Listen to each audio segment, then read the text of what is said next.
Welcome to the Executive's View, the sports podcast where the stakes are high and the debates are fierce. Please welcome your host, Aaron Sirius Simmons, alongside co-host Barry DeVille and Jordan. Each week, we bring you into the boardroom where the elite minds of sports converge. From the gridiron strategies to the business behind the ball, we tackle the hard-hitting questions and give you an insider's perspective. So pull up a chair and join us at the table where champions are made and legends are born. This is the Executive's View. Let's get down to business.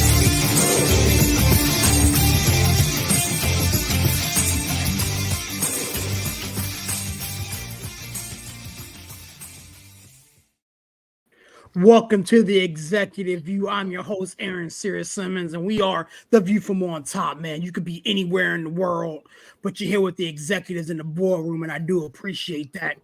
You guys know I don't do this by myself, man. I got a slew of brothers that are ready to chop it up and talk everything sports. My co-host is with me, man, Barry DeVille and Jordan. What's going on, my guy? How we doing this evening, sir? Bing bong. We here, baby. Let's go. Let's go.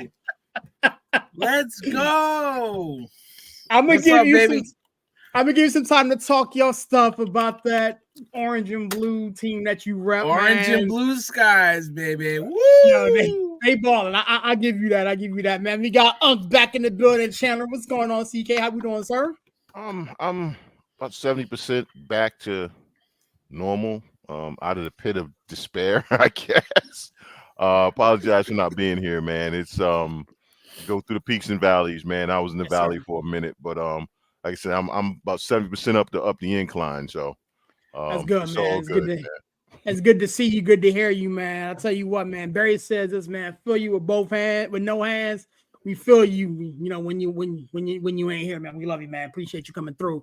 Larry's in the building, man. What's going on, my guy? How we doing this evening, sir? Yo, what's up, fellas? Man, welcome back, man. We missed your energy, man. Hey, we get it on the chat, but we missed your energy. Welcome back, bro. I'm at the represent for Steve not being here today. I'm at the hold down all the love for H-Town, for the Astros, and for the Rockets and stuff like that. So I'm holding down. We just gotta make sure you do his outro right. You know what I'm saying? God be good. Hey, you know, water's wet. We had to do this group. Shout out to Steve, man. Miss you, my guy. Get back in here next time you're around, man. But listen, gentlemen, I ain't going to waste anybody's time, man. I know we got a heavy NFL heavy show scheduled for this evening, but I can't start this show and not talk about the first couple games of these NBA playoffs, man. What a show these guys are putting on. And I'm just going to start with the Knicks and the Sixers, man. Two games that could have went either way, depending upon if the ball bounced, in your favor, unfortunately or fortunately, depending upon how you look at it. The Knicks got two gritty wins under their belt as they get ready to go down the street to the city of brotherly love, man. Villain, talk to me, my guy. These Knicks, man, they're a gritty bunch. They keep playing with their food. They're playing with fire. A hobbled Embiid almost took them out yesterday, I believe. So, but they got the dub, man. Talk to me about it. Yeah, I mean, listen, Embiid on one leg is still a monster, right? I mean, he had 30. He's averaging over 30 points a game in this series, and he's doing it right.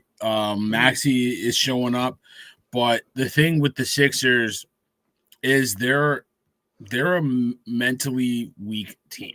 They just don't have that toughness. And the Knicks are all about that toughness. Jalen Brunson has had I wouldn't say two bad games. I would say Nick Nurse and the Sixers defense has done a phenomenal job of exploiting Brunson's weakness, which is he's going to get his buckets. And he's a scoring first point guard. He doesn't look to pass very often. He misses a lot of guys cutting down the lane on a lob or, guys in the wing because he wants to get up his shot. He tries to keep you on the hip and do the push shot. So they just all right, stay on the hip. Once you go up, boom, swat it from behind. So they've really done a great job putting length on him, putting size on him, and disrupting him. But the thing that makes the Knicks way better than the Sixers is that their secondary guys, they're guys that, don't necessarily get that shine or just the guys, the role players, right? Mhm. They've stepped up. Game 1, it was Hart and McBride. Game 2 is DiVincenzo, Hartenstein, and then Bogdanovich had really big games to bring him back. You don't see Buddy Hield. You don't see Kelly Oubre. You don't see all those guys for the Sixers having those type of games. Their 2 stars had 30 points plus. Where were the rest of the guys? Kyle Lowry had a good game 1, but he's long in the tooth. So the Knicks are a mentally tough team. They play hard. They play physical. They play defense. That I think I had texted another thread. I didn't get a chance to text everybody because I was just all over the place last night. But that last minute of basketball reminded me had me having flashbacks of Reggie Miller putting 8 in 8 points on the Knicks in the game 1, right? So it was really indicative. That those plays where they stole the ball, and then I think it was a couple minutes before that, Chandler, correct me if I'm wrong, where McBride ripped the ball away from Maxey and got the layup, right? That play right there epitomized the series. The Sixers had the ball and McBride ripped it away. They had the game. They had the games.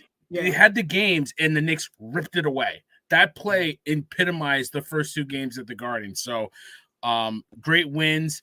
You could say the Sixers might get back in the series, but they're not tough enough. They've never been tough enough. With Harden, with Ben Simmons, they are a mentally weak team. So let me ask you this question, and then we'll get thought around. They say the role players play significantly better on their home floor. You know what I'm saying? So case could be made, the gentleman that you speak of, Dante DiVincenzo, the Josh Hart, the Hartenstein, Deuce or whatever, they're at MSG. That's their backyard. Now, does that translate to Philadelphia, where it's now their turn to get back in the series? Again, we know the statistics when you go down, 0-3. So right. I'm expecting them to come out throwing haymakers the next time they tip off. But, Chandler, I'll come to you, sir. Since we're talking about this New York Knicks Philadelphia 76ers series, what have you seen as these first 2 games have literally gone down to the last possession? Well, I do see a lack of mental toughness. I see Embiid playing on one leg, and listen, he's giving people a business on one leg. Yeah, okay. There's no more excuses for him. I'm sorry. I don't want to hear about you injured. If you can play like this on one leg, you should be able to carry this team through at least one series. But when you were talking about the role players, the Knicks don't actually have role players, because at some point or another during the season, because they play for Tom Thibodeau, half the team was hurt. So McBride has been a starter. DiVincenzo's been a starter. Hell, Jericho Sims has started like 10 games this year. Yeah. So right. Because they've all started and they know what their roles are, I don't really see them taking a step back when it comes to the bench play, because he's only rolling 8 deep right now. He's only rolling 8 deep, sometimes 7. Right. You know what Thibodeau does. Thibodeau does. Yeah. What I want to see is, where's Paul Reed? Because he said the Knicks were the easier team. Where's he been?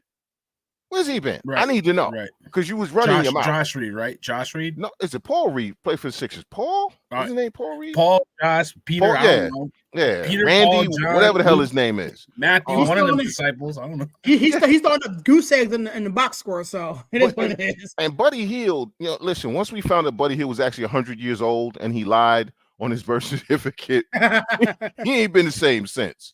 But Buddy Hield is not a guy who can get his own shot. So if Embiid isn't really setting him up, he's kind of useless. And listen, man, what the hell happened to Tobias Harris?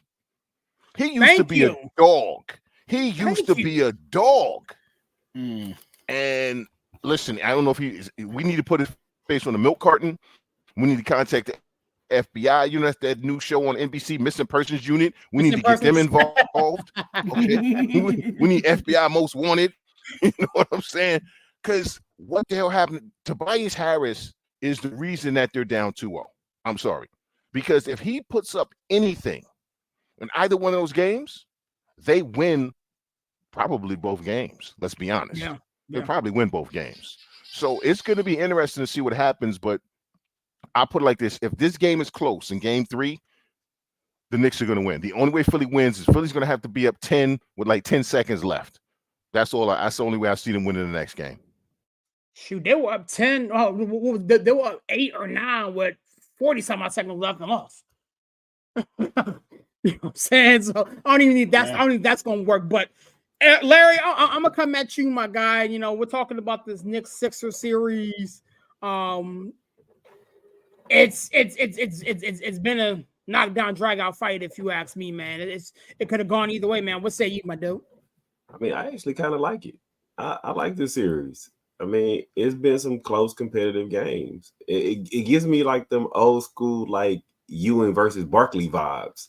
I mean, you know, hey, it really do. I mean, I get it. You know, if B's not 100, you could tell he's not 100. Hey, look, hurt or not hurt, that was an amazing play when he threw it off the backboard and literally dunked it back to himself. That was an amazing play. He hurt himself after it, and You know, really, he didn't really hurt himself. He tweaked it, which they told him you might end up doing that. But Embiid's doing what he can do on the leg that he's on. I mean, yeah, they've been coming up with a good game plan of Jalen Brunson. Last night, I think he was like 8 for 26 or something. But everybody else stepped up. Like, you know, like I said it before, I'm a Rockets fan.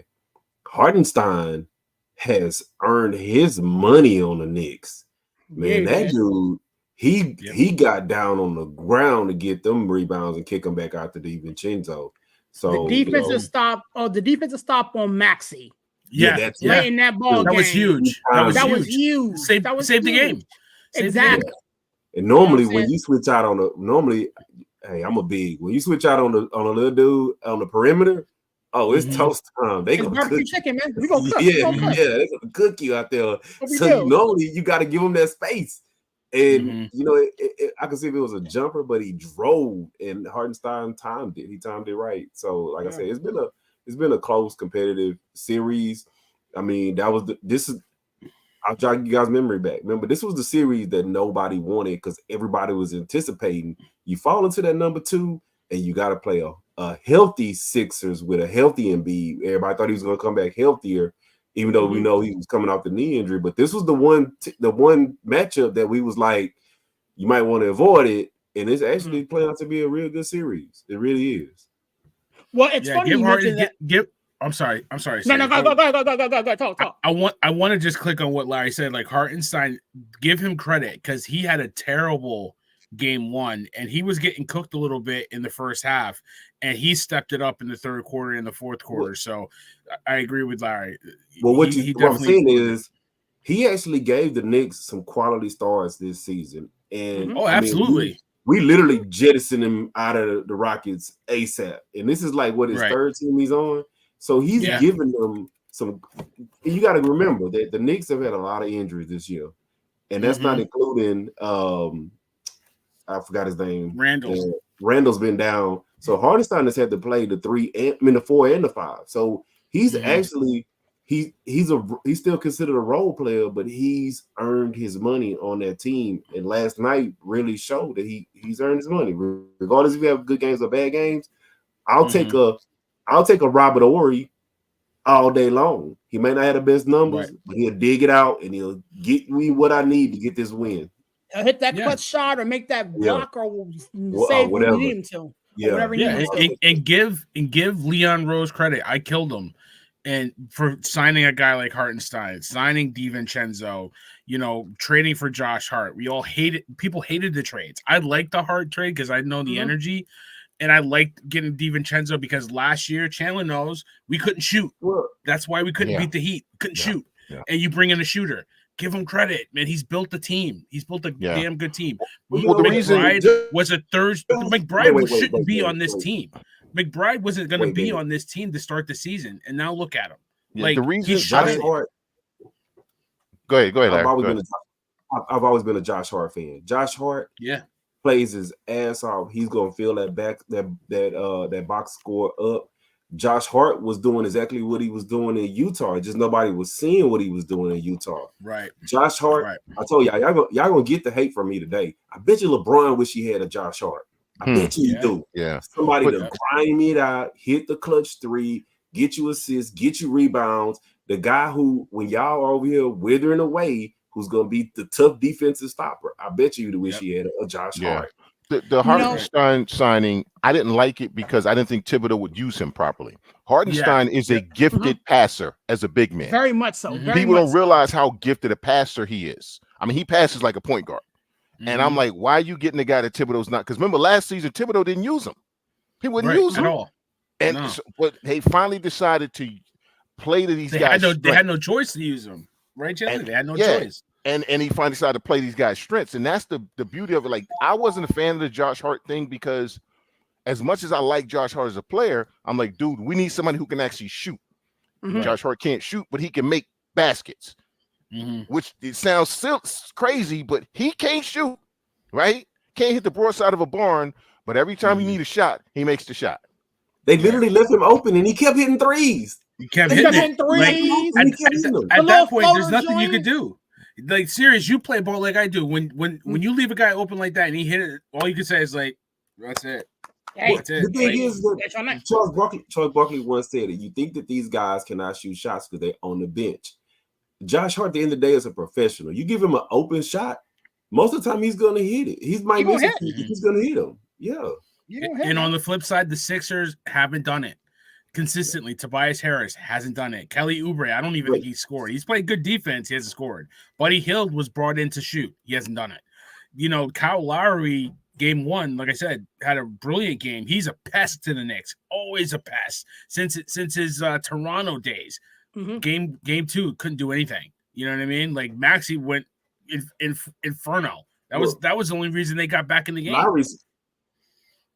Lowry's long in the tooth. So like the last three playoffs, you're gonna get the first good game out of him good, and then you're gonna hope and pray for the rest. Right. He's getting a little long in the tooth. So but see, we'll see. Here's my issue though. Nick Nurse is going to catch a lot of heat, pun intended, once the Knicks win this series. You think so? I think he gets a pass. I think he gets a pass. I don't think he does. I don't think he does because at the end of the day, like his hand was in a lot of these different moves. And yes, you know, Joel Embiid is hurt. That's why he gets a pass. I don't think he does because Joel Embiid gave you 32, 33. And you still and you couldn't call a timeout. Right. But he did call it twice and he didn't get the timeout. No, he did this, and then he did this, and then he did this, and then he did like this, but he never actually did this. On the second one when Maxey was on the floor, he didn't have possession. You can't give him a timeout and Maxey doesn't really have possession. The ball. That's when he finally called it. That's when he finally did this. So here's the deal. Even before then, that game, if you are Nick Nurse, should have been won. You did not have your team prepared for whatever tips, full court pressure, the ball security, the whole nine was just abysmal in the critical moments of that ball game. And who's going to take the heat for that? The man sitting in the head seat. Right. I'm sorry. Keep in mind that Nick Nurse only won a championship because of Kawhi. Okay, he was in Toronto for a minute. Yeah. Right. And they kept flaming out in the playoffs. You get Kawhi, right? You get a championship. Kawhi leaves, you start flaming out again. So they say, okay, you can go. See, sometimes we have to look at the fact that these guys get a generational player. They win a championship. That don't make them a great coach. He's a really good coach. He ain't a great coach. I don't want to go here, but since I'm here, I don't even care. Do you honestly think that the Toronto Raptors win that series if KD and Klay Thompson were healthy? No, not even close. It's KD was on one leg the whole series, and then he tore out Achilles. Yeah, he tore his Achilles. Then he blew out the Achilles. You know what I mean? Like if those two guys were healthy, they don't win that series. They don't. So do we? So let's keep it a whole being. Yeah, you win the games that are in front of you. You got your championship, this, that, and the third. But we're sitting here talking about Nick Nurse getting the championship. I'm not even sure he gets that championship that we're talking about Right. if the Warriors were healthy back then. Anyways, I just had to say this, man. One more NBA game I want to talk, one series I want to talk about, and then we'll move. And it's kind of along the same lines. The Lakers should be up 2-0 right now. The Lakers should be up 2-0 right now. Let's keep it a whole buck. They're not. I've never seen a team more terrified of another team than I'm looking right now at this Los Angeles Lakers team and the Denver Nuggets. They've beat them. I think yesterday's win was straight times. Yeah. You know what I'm saying? What in the Beat them world? Beat them in the preseason too, so I think it's like 13. Yeah. What in the world is going on? Because let's keep it a buck. For as much as the Denver Nuggets are the world champions and this, that, and the third, the Lakers actually played them well until the last 4.5 minutes of the ball game. Right. And then they I don't know what the hell happens. Break it down to me. Talk to me, villain. I mean, what was it? Was it game one where, like, the end of the game they didn't foul? Like, it was that the game? Like, that was one thing that had me puzzled, right? But here's the deal: they should have got swept last year. Those games were close. You know what I mean? And all of them were close. And it's like, it's the same narrative. I hate saying this because it's like, I don't want to sound like a hater, even though I'm the villain. Like, Austin Reeves, I don't want to say is overrated, but where are you? Where are you? Like, D'Lo is who he is. He shows up at part-time. You know what I mean? He never shows up when you need him. AD and LeBron are doing everything they possibly can to win their game, but it's like those two cancel out Jokic and Miller. The difference is Porter, Gordon, and Pope, right? Kadarius, Pope, KCP, and the other guys aren't doing anything. You know what I mean? They're not doing anything. I think there was almost no bench points, like game one or game two for the Lakers. Yeah, it was ridiculous. Yeah, it was ridiculous. So, and you're right. The Lakers can beat anybody in the West. They can't beat the Nuggets, and until they get over that mental hurdle, they'll never get past it. And I don't want to hear people say they should have avoided them. That's BS. You play. It's eventually you got to beat them. You gotta beat the man. Like you nobody else is beating that Nugget. You got to beat them if you want the chip. Earn it. You know, you don't duck them, right? So I don't want to hear that crap. But the Lakers, they're done. They cannot get over it. They can't get over this team. And Jokic is the most boringest, brilliant player I've ever seen. Like, it's not. It's almost frustrating to watch, but it's like he's just a smart player. He just knows what to do. Like there's just those players that when they get the ball, they do the right thing every time. You don't see a lot of those players. He does it every time. And it's like it's annoying to watch. He had like almost 10, he almost had a double-double in the first quarter. I mean, like the guy's ridiculous. And it's like they can't beat the Nuggets. They can't beat the Nuggets. Not this team. Not as currently constructed. No, and Darvin Ham's gonna get fired because I'm sorry. At some point, Darvin Ham, your team has a 20-point lead. Yeah, you got to make more. You got to make better adjustments. I'm sorry. You can't let them back in the game. I don't want to keep hearing about AD not now. Listen, that's on AD. Him not getting any points in the fourth quarter. But at some point, as the coach, you call a timeout. You get everybody in. You say, listen. On the next 3 plays, if you do not give it to AD, your punk ass is sitting on the bench next to me. Period. End of story. I don't want to hear about nothing. Okay. He was cooking. He was cooking. So at some point, Darvin Ham, you have to actually coach this team. You have to actually coach the team. Now, I don't want to hear about the referees from LeBron James. Miss me, dude. You had a wide open corner. You stood there, you posed, garbage. And you missed it. Okay. And you know, everybody missed it. Listen. Some of the greatest shooters in the world have missed open shots. We all know that happens. You know what I'm saying? Yeah. I done seen David Thompson miss dunks. I done seen Michael Jordan miss dunks. All right. But you posed, you missed it, y'all lost, and then you said it was the referees. Okay, bro. See what? And then he walked away from the press conference. He pulled the Mike Tomlin. We don't do that here. King, is this your king? Is this your king? Larry, talk to me, my man. I know you got something to say over there. You know what I'm saying? You, Man, the biggest Laker fan I know. If y'all can only see the steam, if y'all can only see the steam that was just sitting over here, just letting it brew. Like, you know, I'm just gonna tell y'all this, right?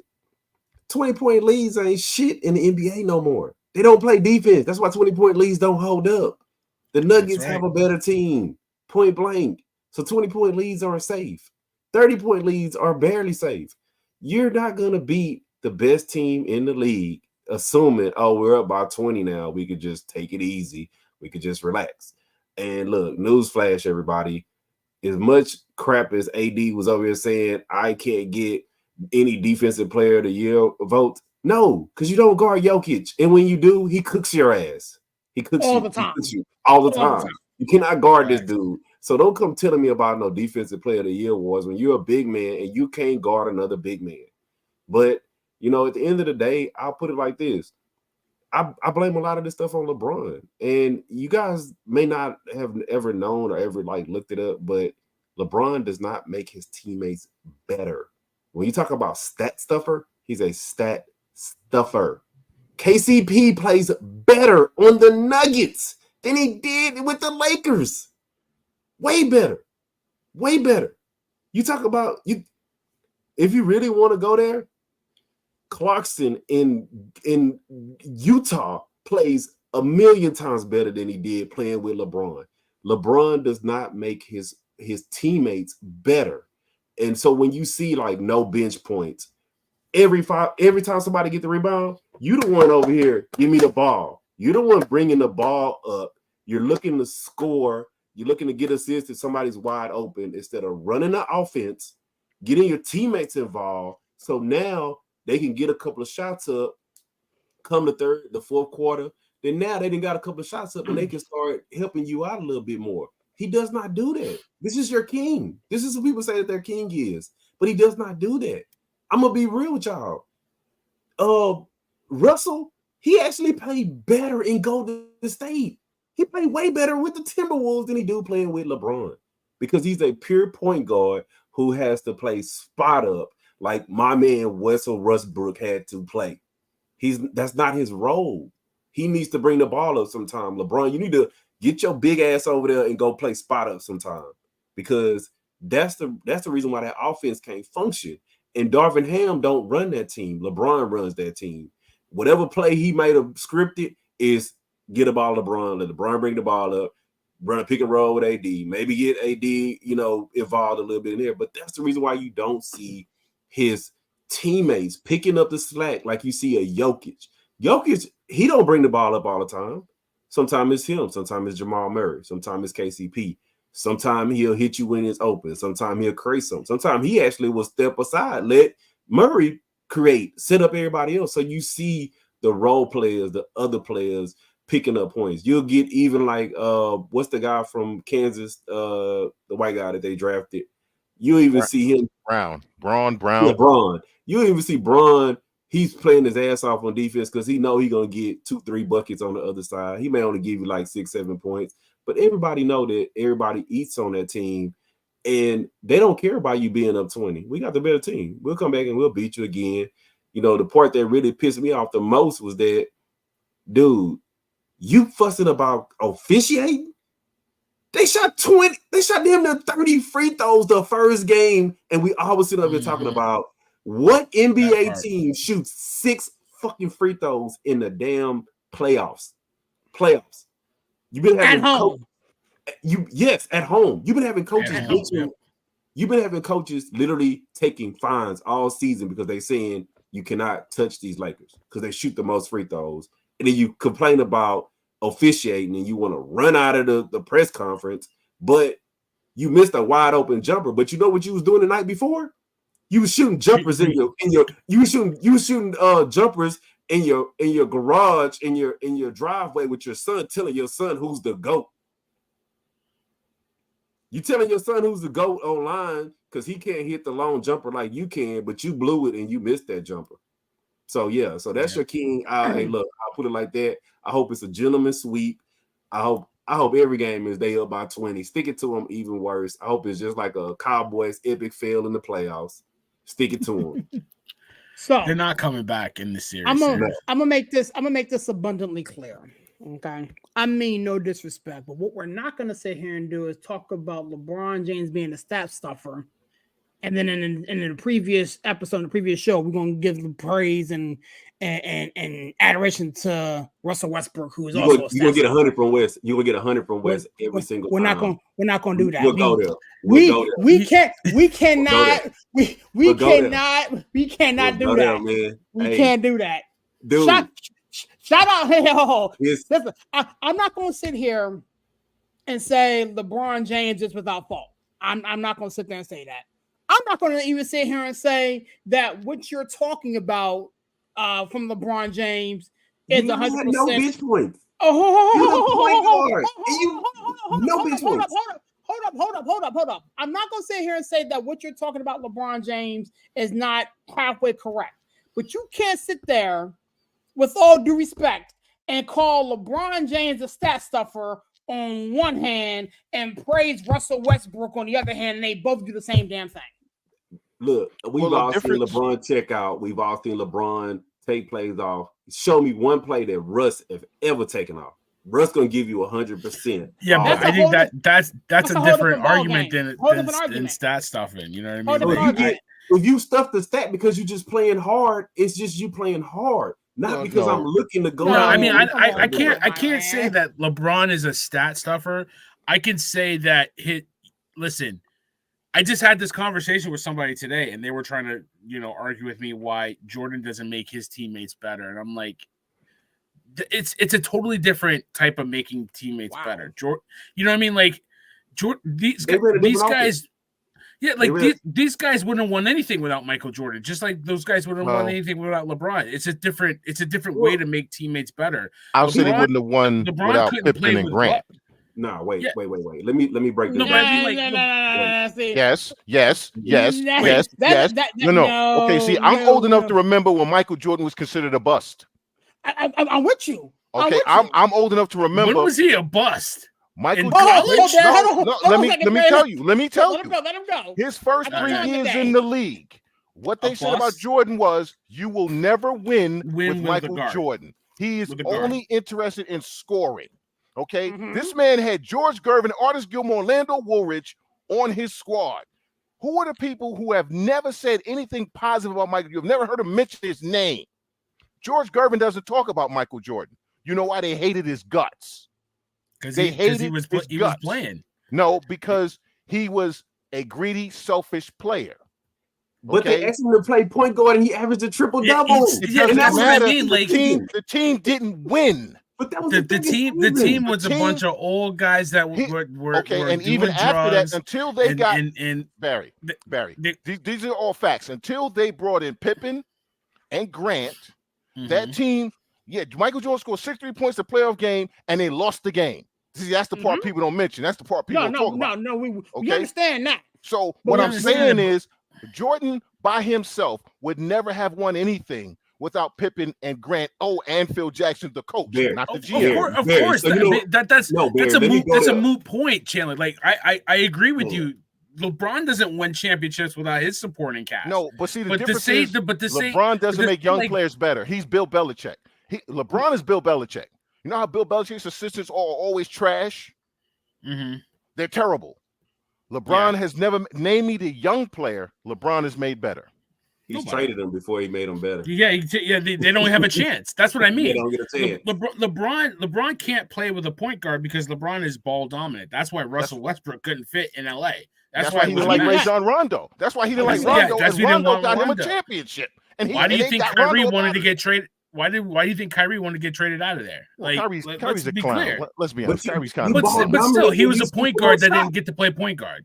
You know what I mean? Like that's Yeah. what it is. That's Yeah. true. So I mean, but like I hate to digress. I'm sorry, Chip. Serious, but Yeah, like sorry. No, the argument man, that Jordan, that's the all talk. argument that Jordan doesn't make players better is ridiculous because like Larry said, he averaged a triple double when he had to play point guard, and you look at the like there was all he wanted to do was score when he was winning championships. That's what he was asked to do, and you look at the guys that were on that team.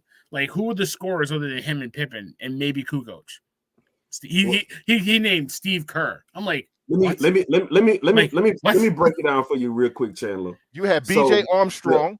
You had my man Scotty Burrell. No, you had my man that they blackballed, the point guard that got blackballed because he questioned Jordan and his whole Republicans buy shoes too. I can't think of his name. Y'all know who I'm talking about. Yeah, I know you're talking about. He won the 3-point shootout. Yes. Yeah. Craig Hodges. Craig. So miss me with Jordan. Listen, I can't stand Michael Jordan. Let me be very clear. Dude, let me break it down to you right quick, Chandler. You know what the catalyst was? Don't you talk about my cousin like that. Dude, cut it out. Real talk, man. The catalyst was Phil Jackson because they had Phil Collins and they had Scottie Pippen and wasn't winning shit. And if you really want to go there, they run the triangle offense. Michael Jordan would never put up big. Yeah, Michael Jordan would never put up big assist numbers, just like you won't see him out of Kobe, just like you don't see him out of Steve Kerr.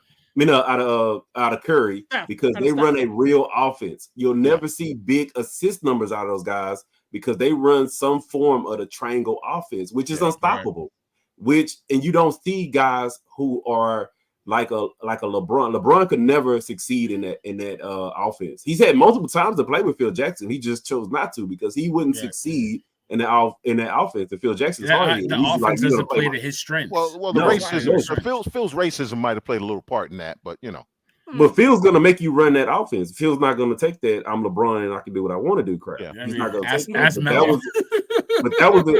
catalyst. The catalyst was Phil Jackson running that triangle offense. That's why Kobe don't have great assist numbers, and people thought he was ball dominant, but he basically filled the Michael Jordan role. Yeah. Just like Curry. I mean, you're never gonna see Curry average 10 assists. No. I mean, he doesn't have to. Curry was always a shoot first guy. Anyway, I've never considered Steph Curry a point guard, even in college. No, me either. He was. But even in that offense, you'll never see him do it. Yeah, but he's a lead guard. Shoot first point guard. He's not really a point guard. He's a shooting guard in the point guard body. That's what I've always called him. But it's so funny because the league is so built on being positionless. But then now you want to put Curry in a position to say he's the greatest point guard. It's a positionless league, right? It's just five guys with the ball spread out across the court. Like, David Stern's dream. There you go. Like, is Luka Doncic really a point guard? Like, can anybody say that he's really a point guard? He doesn't facilitate the offense. He holds the ball, dribble, step back three. Like, he's not a point guard in the truest sense, like a distributor. Like, I'm used to a point guard being a distributor. Right. I grew up. I you know, man. Like, seriously, I grew up watching Mark Jackson. I grew up watching John Stockton, like Jason Kidd, who doesn't get Isaiah Thomas. Jason Kidd doesn't get credit enough for being one of the greatest point guards. I mean, he doesn't. But you know what I mean? Like, Magic Johnson is the greatest point guard ever. You'll never change my mind about that. I don't care what anybody says. Yeah, I'm taking Isaiah. The thing is, Barry, we had this conversation, back when we was, Sports City, a couple years ago. What is your true definition of a point guard? Exactly. You know what I'm saying? Yep. And the thing is, it varies depending upon makeup of team and personnel involved. And one of the things that I respect that what LeBron does or what Luka does or Russell, whomever the case may be, there are multiple ways to get it done.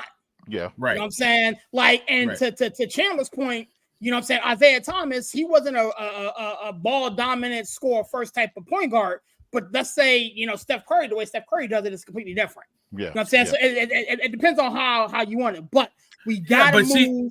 But real quick, ask the Phoenix Suns if they would want a point guard on that team. Because that's why they're not going to beat the Minnesota Timberwolves in this series. They don't have a point guard. No, they don't. They're asking Bradley Beal or they're asking Booker to be the point guard and facilitate the offense, run the offense.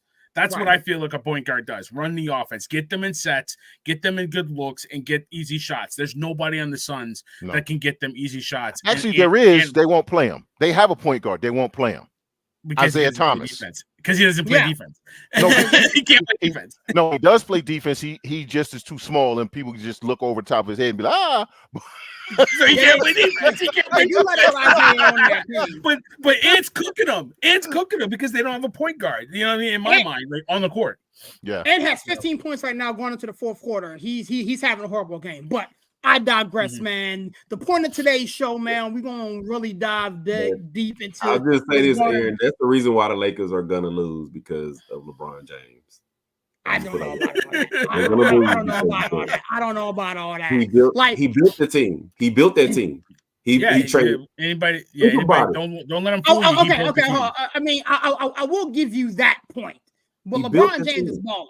LeBron James and Anthony Davis is balling. If they don't get out of this series, it's because the rest of the knuckleheads surrounding LeBron James and AD. We just said the definition of a point guard is to set up the offense, distribute the ball, even if you're running the offense. Who's the point guard on that team? It's LeBron. It's LeBron.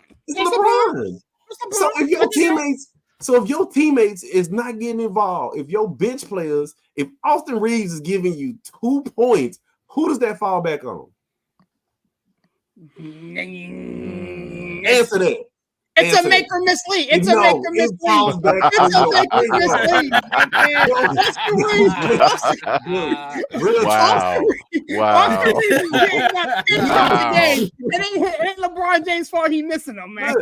You know what? LeBron wasn't even trying to shoot shots in game one. Like he was deferring the ball the whole time. It didn't make any sense. Like if any time he should have been ball dominant, it should have been in the fourth quarter of game one. He was passing it to D'Lo, watching him shooting bricks. Like, right. You know what I mean? Like, it was crazy. Why not pass it to somebody else if you really running the offense? Where is Reeves? Where's Austin Reeves? Didn't you get the check? Weren't you playing in over for the USA team? Like you're that dude, right? You're him. I'm him. Where's him? Where you at?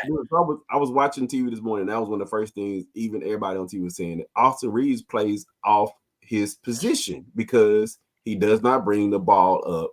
LeBron brings the ball up.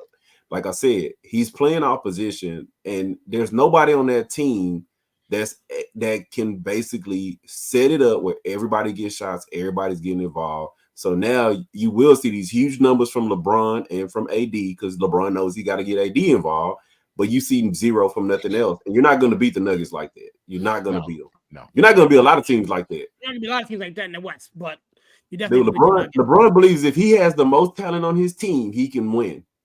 He'll beat you. He believes that. He don't believe that you're going to beat him if you have less talent than him and you actually play basketball. So man, LeBron will be on the Nuggets next year. Yeah, he will be because he likes to join the best team. I can't beat him, so let me go join that team. He would. I mean, real talk. If we really want to go there and think about it, aside from Lonzo getting hurt, but this will be a better team with Ingram, Hart, the 2 first-round draft picks they traded. All of the people that they got rid of to build this team, it would be a better team.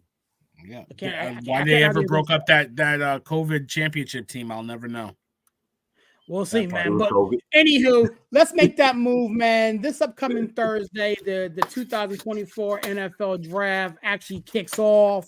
And honestly, gentlemen, I'm one excited dude, man. There's nothing like draft time that kind of gets the juices rolling and gets everything kind of aligned for me sports-wise. So for all intents and purposes, I think we can all agree with the number 1 pick going to Caleb Williams and the Chicago Bears. So let's start with the number 2 pick and the Washington Commanders. Can't go past the number 1 pick. Yeah, because Caleb Williams shouldn't be the number 1 pick, first of all.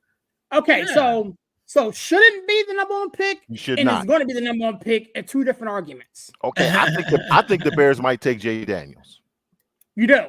I do. I think I think it's 70-30 Caleb Williams, but there's a chance they take Jaden Daniels because if you look at the makeup of that team, right? Which one of them is better suited to start day one and actually have success? Jaden Daniels is, not Caleb Williams. Not Caleb Williams. But the Bears aren't smart. I'm not going to what you said. Well, I know we had this conversation how many months ago about the Bears? Yeah.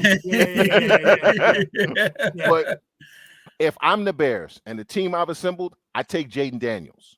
Mhm. Jaden Daniels, his mechanics are flawless.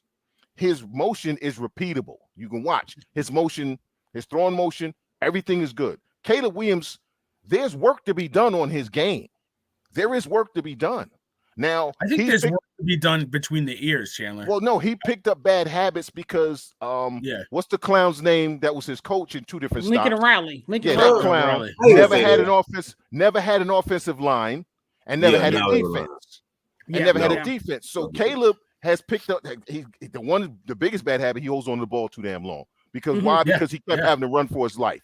We've seen that with guys before. So he's got some habits that he's got to break. Whereas Jaden, honestly, the biggest bad habit you got to get him, dude, you weigh 180 pounds. Stop getting hit by linebackers. All right? Get down. They can work in the pros. But you know, for me, Caleb, I'm sorry. Go ahead. Jaden had a bunch of bad habits too until he got surrounded with a lot of talent. A lot.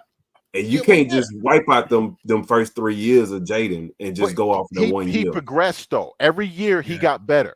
Every season he got better. Because he had more talent.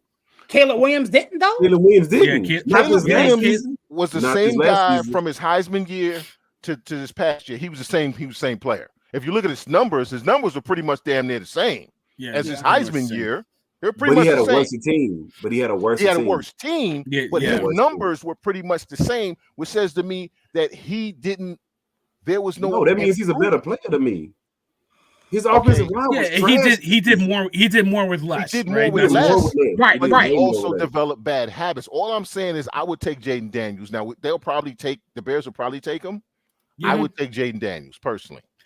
No, and I would love to have Jaden Daniels as a Giants fan, right? But I agree with you. Caleb is the number one pick. I don't think there's any question about it. I look at it like Chandler, he did develop bad habits.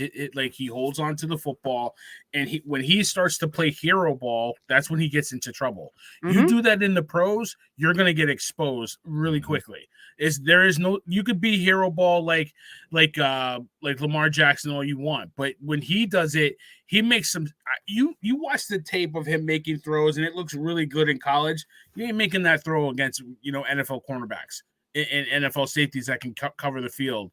You're not doing that. So he has to he needs to get the ball, make quick decisions, make the reads. And I don't see him making a lot of reads at USC. You know what I mean? Like quick reads where he has to get the ball out 1, 2, 3, boom. 1, 2, 3, 4, 5, boom. So that's what he needs to work on, to Chandler's point. I mean, here's the thing. The Chicago Bears have went out there and got an assortment of talent.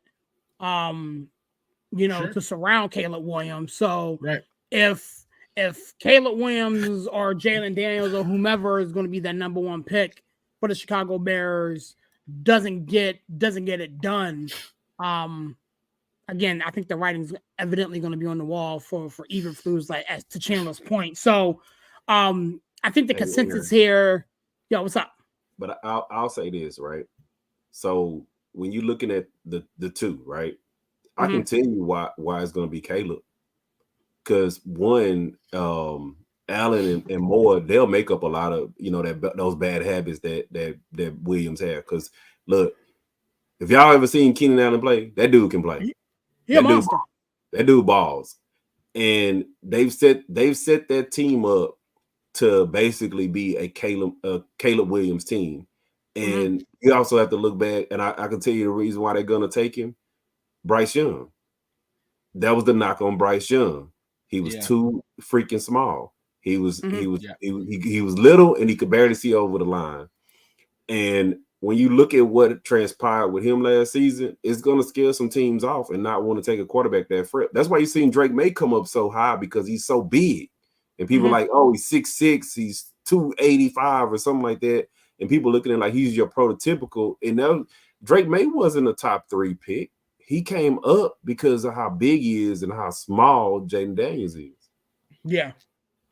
Yeah, I mean, it's going to be very interesting to see how this thing shakes out. I think, honestly, at the end of the day, even though Chandler thinks that he shouldn't be a number one pick, I think that, again, it's going to be Caleb Williams, which leads us to the second, the number 2 pick. You guys know I rest my head here in the Metro DC area. I think it's gonna be Jalen Daniels, but if you listen to the sports talk radio guys out here, they want Drake May. I think the better fit for the Commanders is Jalen Daniels. Larry, I'm gonna throw it back at you, my guy. If Caleb goes 1, is Daniels going 2 to the Commanders, or do you see something else funky happening there?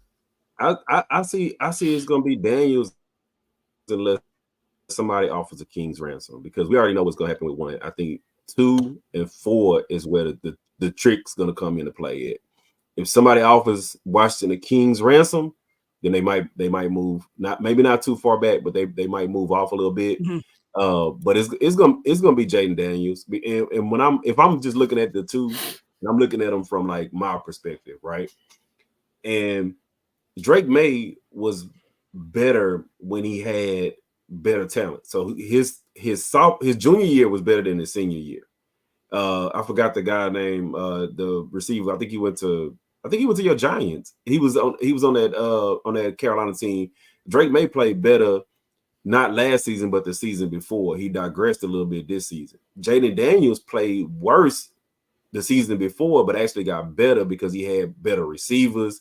Matter of fact, 2 of his receivers are going in the first round, probably, or maybe 1 in the first and 1 in the second, which made him look a lot better. He wasn't really known for passing. He was more of a runner than a passer up until this past season, but he had 2 better receivers. So of course, when you're looking at the 2, if you look at the 2, you got to compare his last season to Drake May's season before, and he had a better season when you compare him apples to apples. And I think that they're going to look at that. And then at pro day, I think they say he threw it like 70 yards or something. His mechanics got a little bit better, but I think they're gonna kind of roll the dice, kind of like, and try to get some of that RG3 vibe back in DC. I mean, I think that they're gonna go down that route. Now, I'm not thinking he's gonna be the better quarterback than Drake May, because we got to, it's a lot of factors in that. But I think they're gonna take Caleb. I mean, not Caleb. I think they're gonna take Daniels. Daniels, okay. Yeah, I think they're gonna go number 2 with him. Villain, is that how you kind of see it shaking, or do you see something funny happening at number 2? I don't see any way that Washington should trade out of this pick. Will they do it? I don't know. Maybe to Larry's point, they can get a king's ransom. But if they were smart, you can't be at the number 2 pick in desperate need of a quarterback and then trade back. It doesn't make any sense.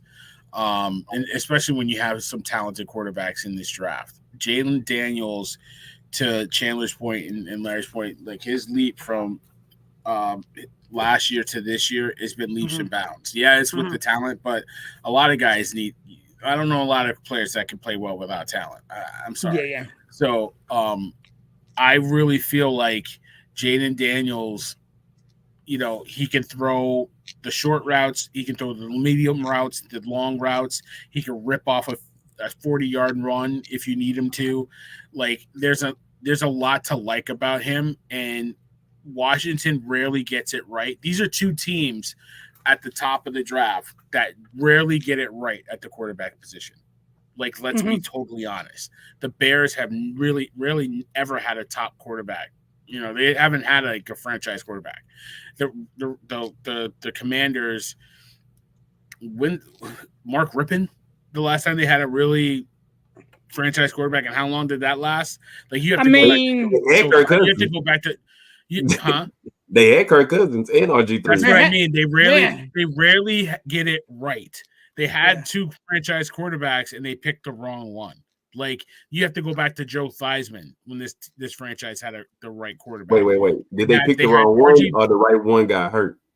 Yeah, but I mean, they had RG3 and they had Kirk Cousins. We don't know. Here's the thing: it's very difficult to make that argument because we don't know what RG3 would have done.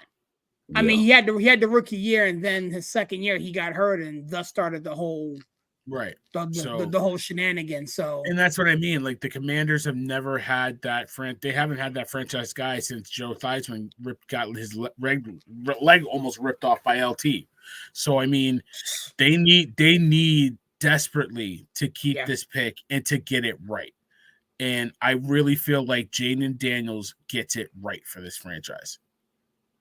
So with that being said, the Patriots are at 3.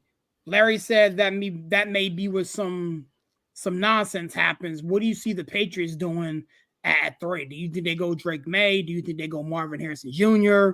Or do you think they do something else there? It's tough because Drake May isn't ready, but Drake May has probably the biggest upside out of any of these guys.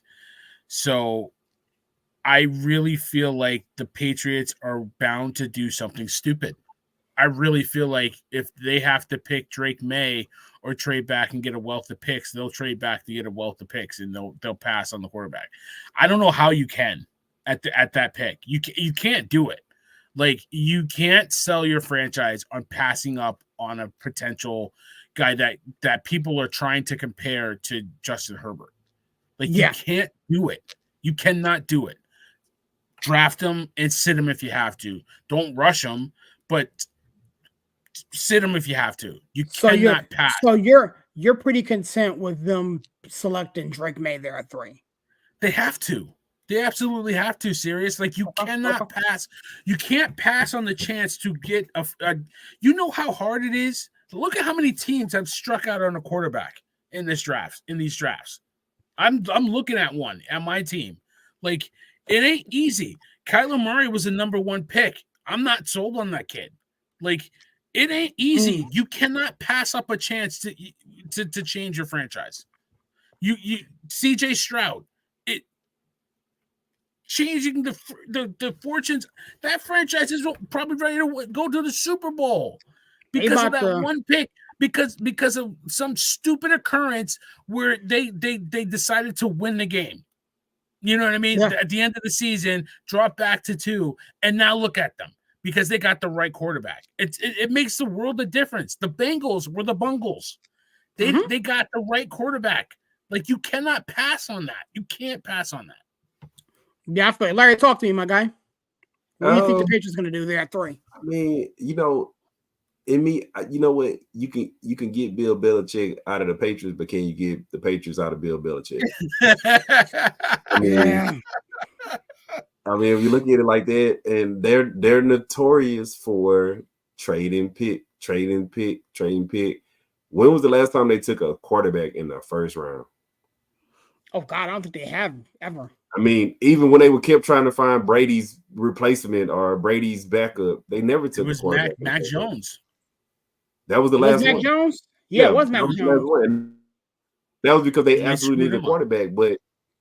But even before Mac Jones, I mean, I wasn't a big Mac Jones fan to begin with. But they haven't had to get a quarterback in the first one. You have to go back to Drew Bledsoe, Larry. Mm-hmm. That's what I'm saying. They've even when they were, and even if you think about, even Jimmy Garoppolo was a second round pick, and that was the heir apparent.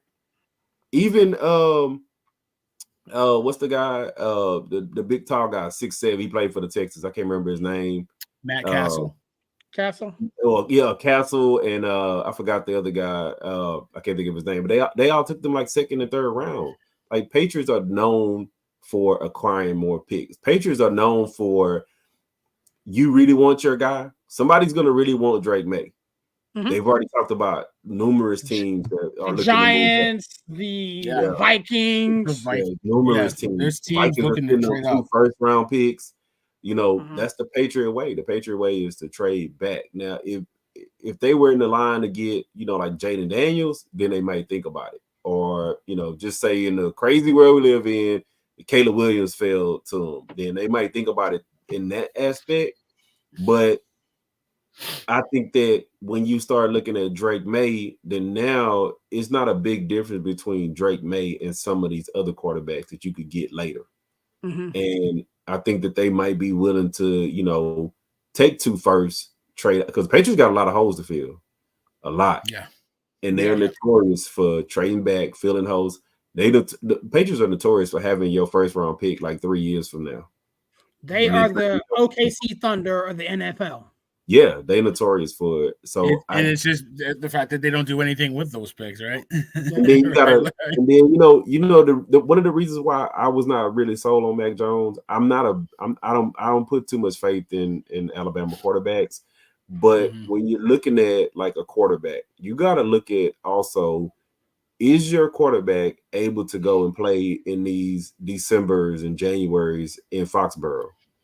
And I don't know if Drake May is that quarterback to play in those cold, frigid snowball games.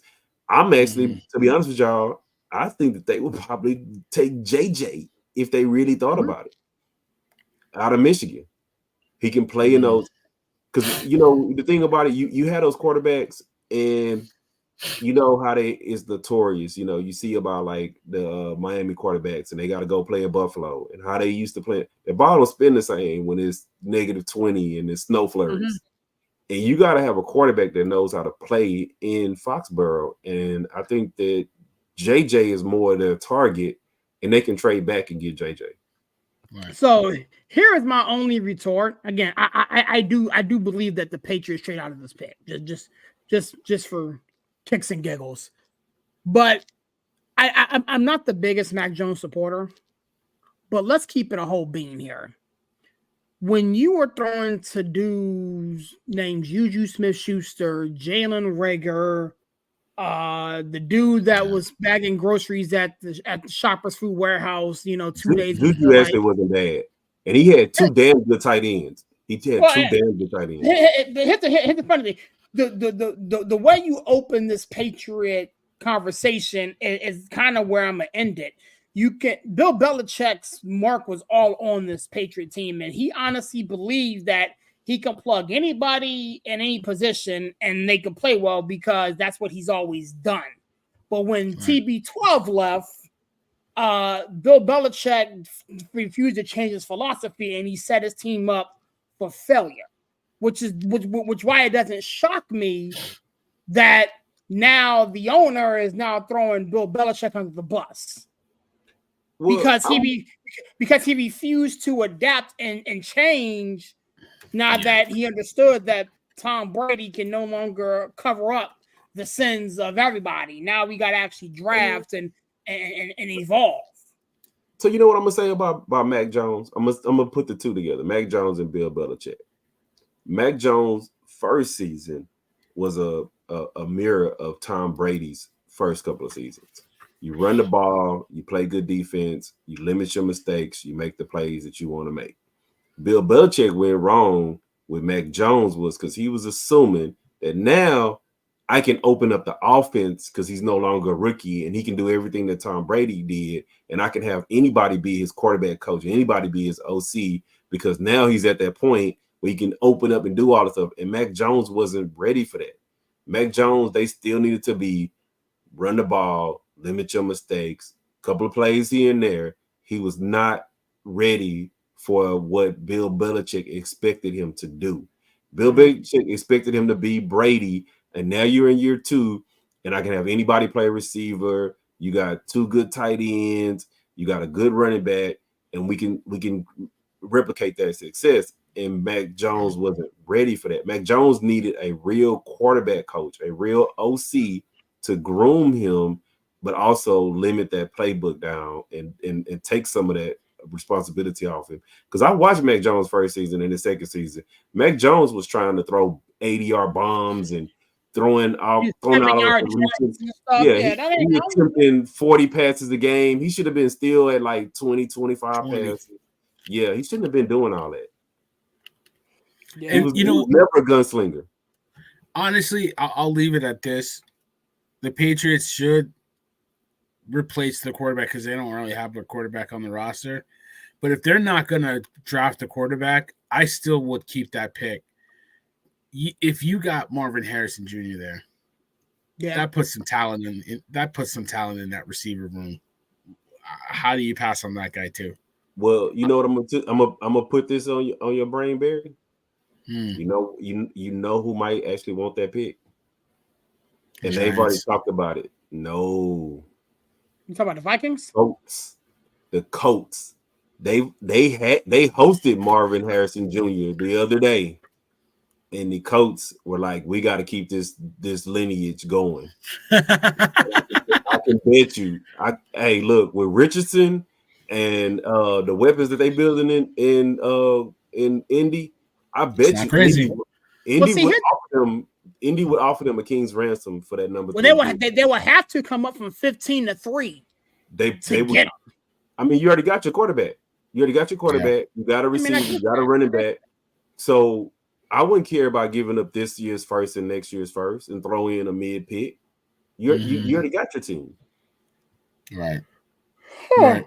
So that would, like I said, it's not completely crazy. It's not crazy at all. It wouldn't be the craziest thing I've seen, but I mean to move up from 15-3 to get Marvin Harrison Jr. will be insane. Like I can see the Bears moving up from 9-3 to pair Caleb Williams and Marvin Harrison. My Niners just did it to get Trey Lance. And we saw how that worked out. It didn't work out good, but I'm saying you've seen teams move from middle of the pack. You might have to give up 3 first rounders, but if you sit in the coach position, you would probably have that same approach like the Niners did. We don't care about giving up 3 first. And even if we got our quarterback, we got our receivers, we got our tight end, we got the Colts even got a good defense. Like their defense not bad. They're a good team, but if you add Marvin Harrison next to what's the other guy? Pittman. With Richardson, yeah. Hey, I'm good. I'd sign up for that. I'd sign up for that. I'm not mad at that, but the Colts not that far. I'll even give you an even bigger caveat to that. They've already hosted him. They said they got to keep the tradition going. And who's the biggest influencer in his ear? His dad. His dad. And I can tell you right now, you could see some Eli Manning stuff going down and be like, look, Patriots, y'all better not draft him. Y'all better not draft him. I can see it. And we'll see. I have no idea, man. That's why 3 and 4. That's why 3 and 4 are the two tricky picks. Yeah, are tricky. Well, here's the thing. Like, I got Marvin Harrison Jr. going forward to Arizona and linking up with Kyler Murray. A lot of people do. You know, I mean, is that kind of where you guys are at with that? I mean, especially, you know, for tonight's exercise, I don't, you know, we can't predict trades and where a trade comes into place, even though it's probably going to be apparent that the Patriots trade, but I wouldn't be surprised if Arizona traded back serious and tried to get some talent, some more picks.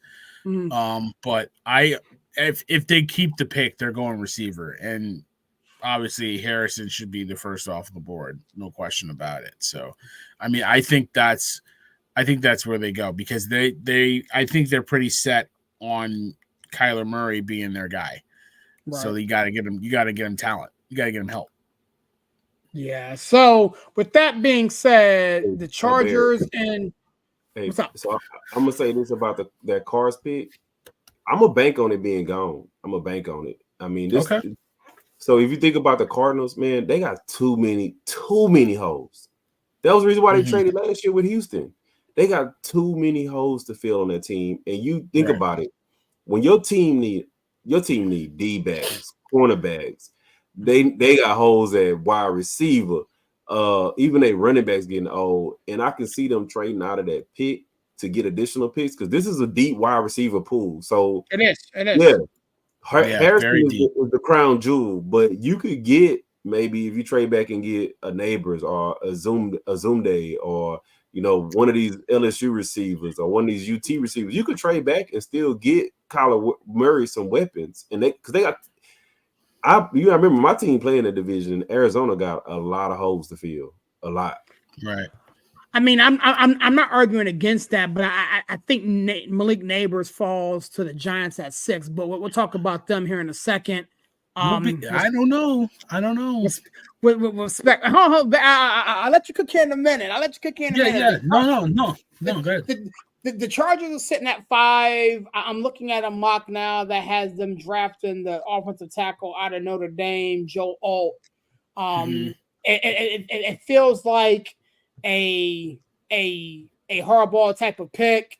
I've also seen reports that the Chargers are linked to wanting to get rid of Herbert and do a bunch of things there. So if the Chargers do indeed get rid of Herbert, case can be made. This is where J.J. McCarthy comes off the board, the quarterback from Michigan, to pair with his boy. I've also seen mocks that has them drafting Blake Corum here, the running back from Michigan. But Larry, talk to me, my guy. Chargers at 5. There's a lot of possibilities, especially based off of how you predicted the previous 2 selections would end up going, with Arizona and possibly the Patriots trading back. What say you right here at the number 5 spot with the LA Chargers?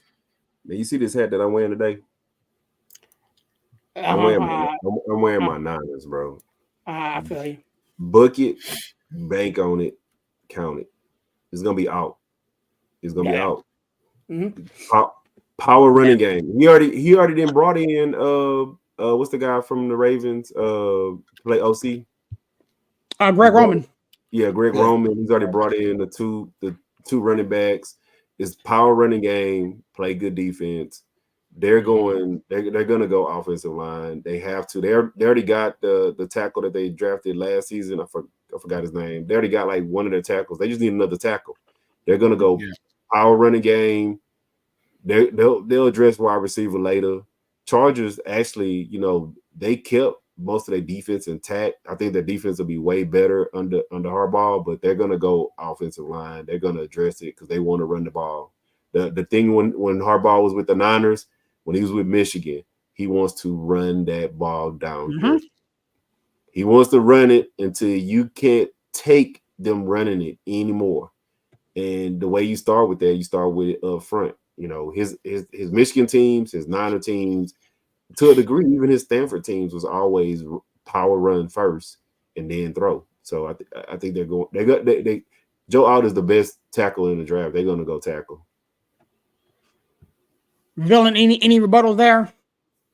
They should go Joe Alt. I don't see him slipping very far, right? Right. I just think because of the trades that they traded Keenan Allen, Mike Williams never healthy. I wouldn't be shocked if they went receiver. You know what I mean? They have no receivers. Williams is in New York. They got the kid they drafted last year out of TCU. They still got him. Yeah, they got one. Yeah, they got one. They got one receiver. You need at least 2.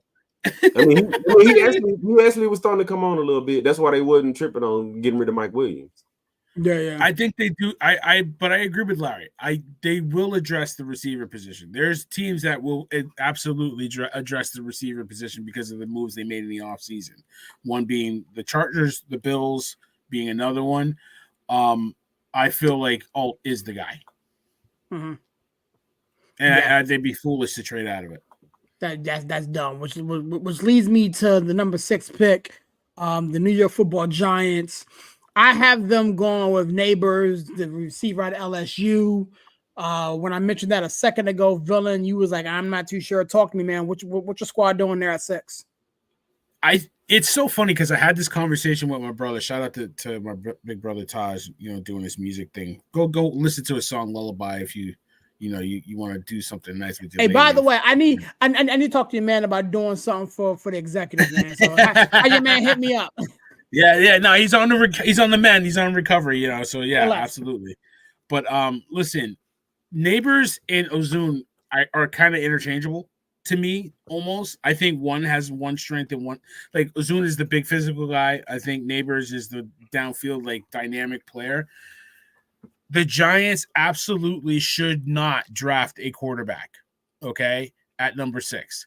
I said that they need to get a quarterback. I said that they should get a quarterback at 6 before. I have come to the realization Joe Burrow struggled his rookie year. They needed a tackle. They drafted Jamar Chase. They went to the Super Bowl. The Giants have no talent on offense. absolutely no talent. They have none. I'll say it. The Giants have absolutely no talent on offense. You fix that problem with one of these receivers. I think it's Ozune. I wouldn't be mad at Neighbors. I just don't want it to be a quarterback. Get the quarterback later on. There's enough quarterbacks in this draft that you can get in the second round that you cannot pass on a top. You have not had a top receiver since Odell Beckham Jr. And you barely had receiving talent before that, Plaxico Burress and Amani Toomer. Those were your talented receivers. So thank you, Jessica. You need a receiver. Go get the receiver. I think it's Ozune, but I wouldn't be mad at Neighbors. Okay, I mean, personally, I think it'd be Neighbors, but Ozune is another guy who's climbing up draft boards. Larry, talk to me, my man. Larry, I think he might be frozen. He may be. He didn't want to talk. He didn't want to talk about the Giants. That's what it was. He didn't want to talk about the Giants.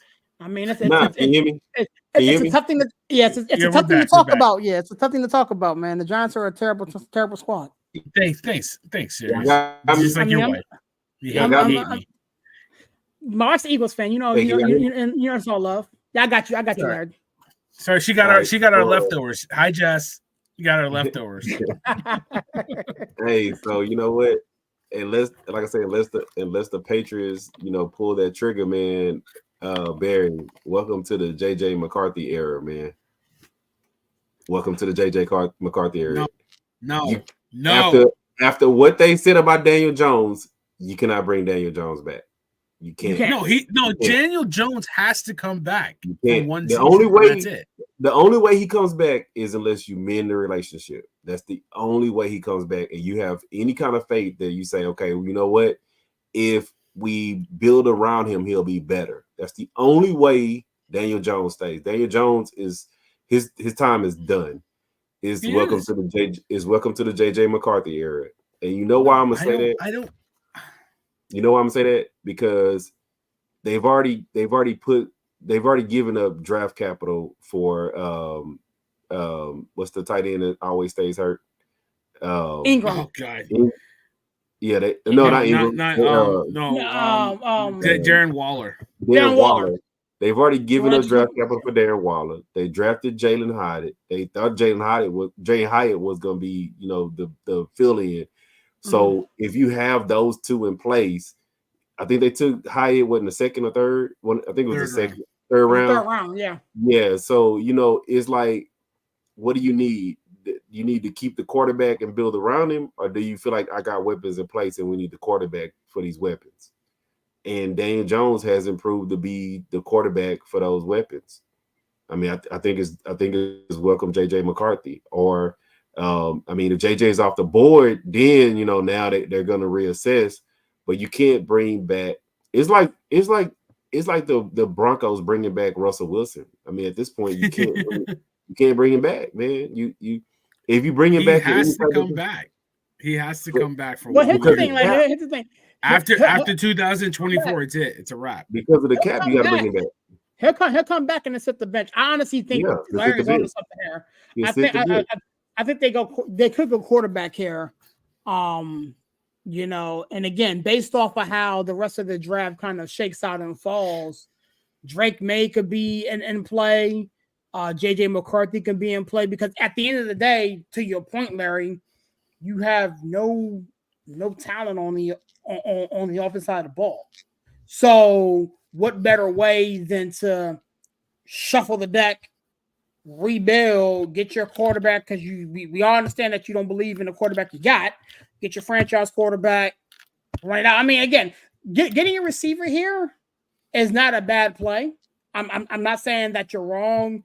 I was listening to Adriana's take on it. Shout out to Adriana, Giants fan who rocks with us or whatever. Her take isn't wrong, but at the end of the day, I can realistically see a quarterback coming off the board right here at 6 to the New York Giants. Hey, Ben. And I swear to goodness, if it happens, I'm calling you immediately. We go three-way calling. Immediately. Well, okay, hold on. Please, We go three-way calling.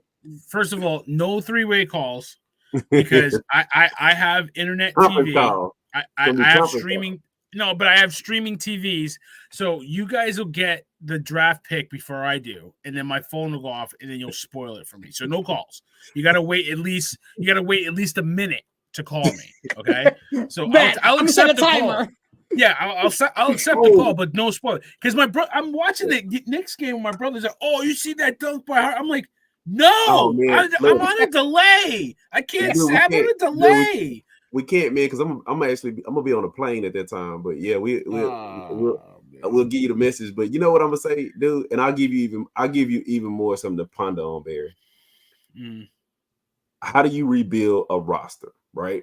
They put a lot into that defense. They put a lot into that New York defense. They need to fix the offense, right? Right. And Absolutely. just like with the Bears, you fix that by resetting that quarterback market. You know that Daniels is coming off your books after next season. You start with a quarterback on a rookie contract, and that's where New York will start building from. So I see too many writings on the wall that Daniel Jones is going to be out there and it's going to be a quarterback. Now, this is where the smoke and mirrors kind of come up because they've been linked to JJ.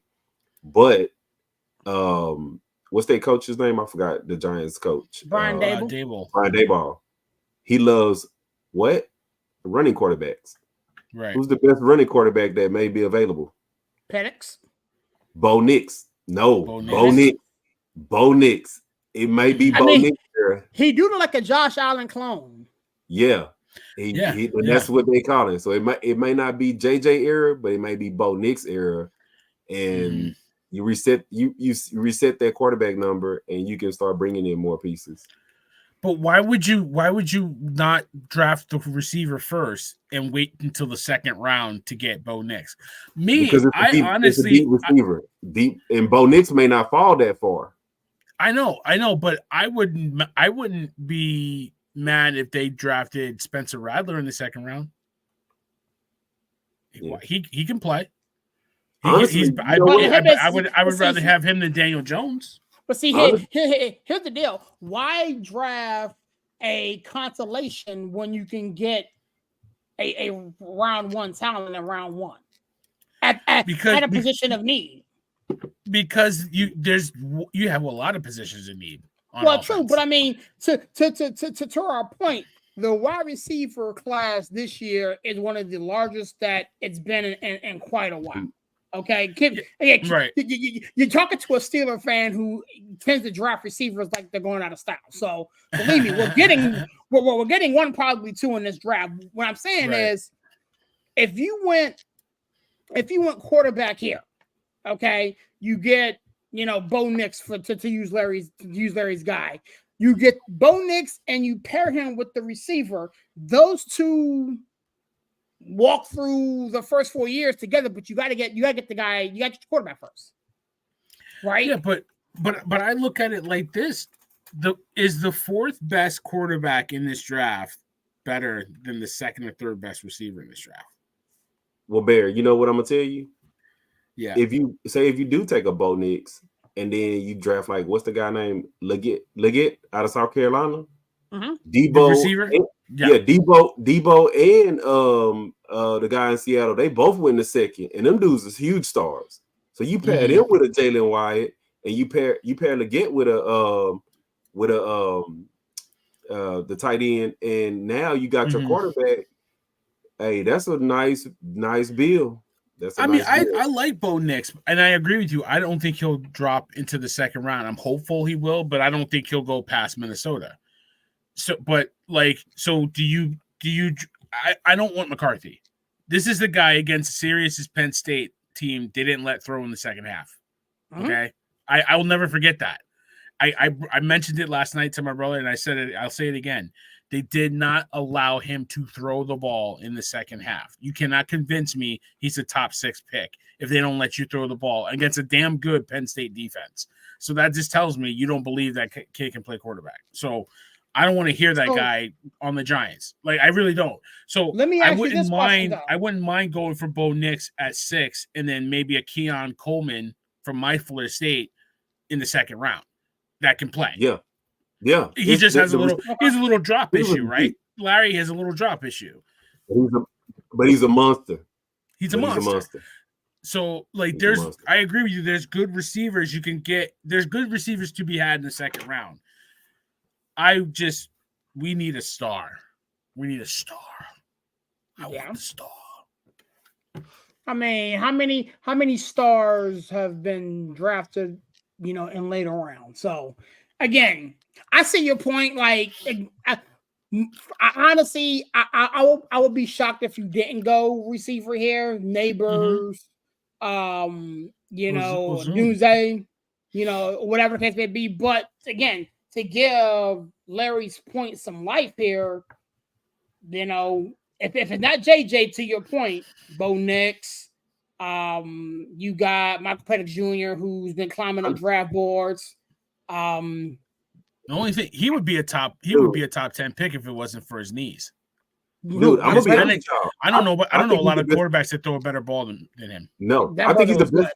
I think he's the best quarterback in this draft, even over Caleb. It's the injuries. If it wasn't for that, he throws a better ball than anybody coming out of this draft.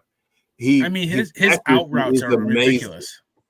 And when you look at Michael Penix, so we've been talking about the draft, but we haven't talked about the prospects. So like when I'm looking at a quarterback prospect, I think Michael Penix is actually the best quarterback, because when you look at a quarterback, you look at like how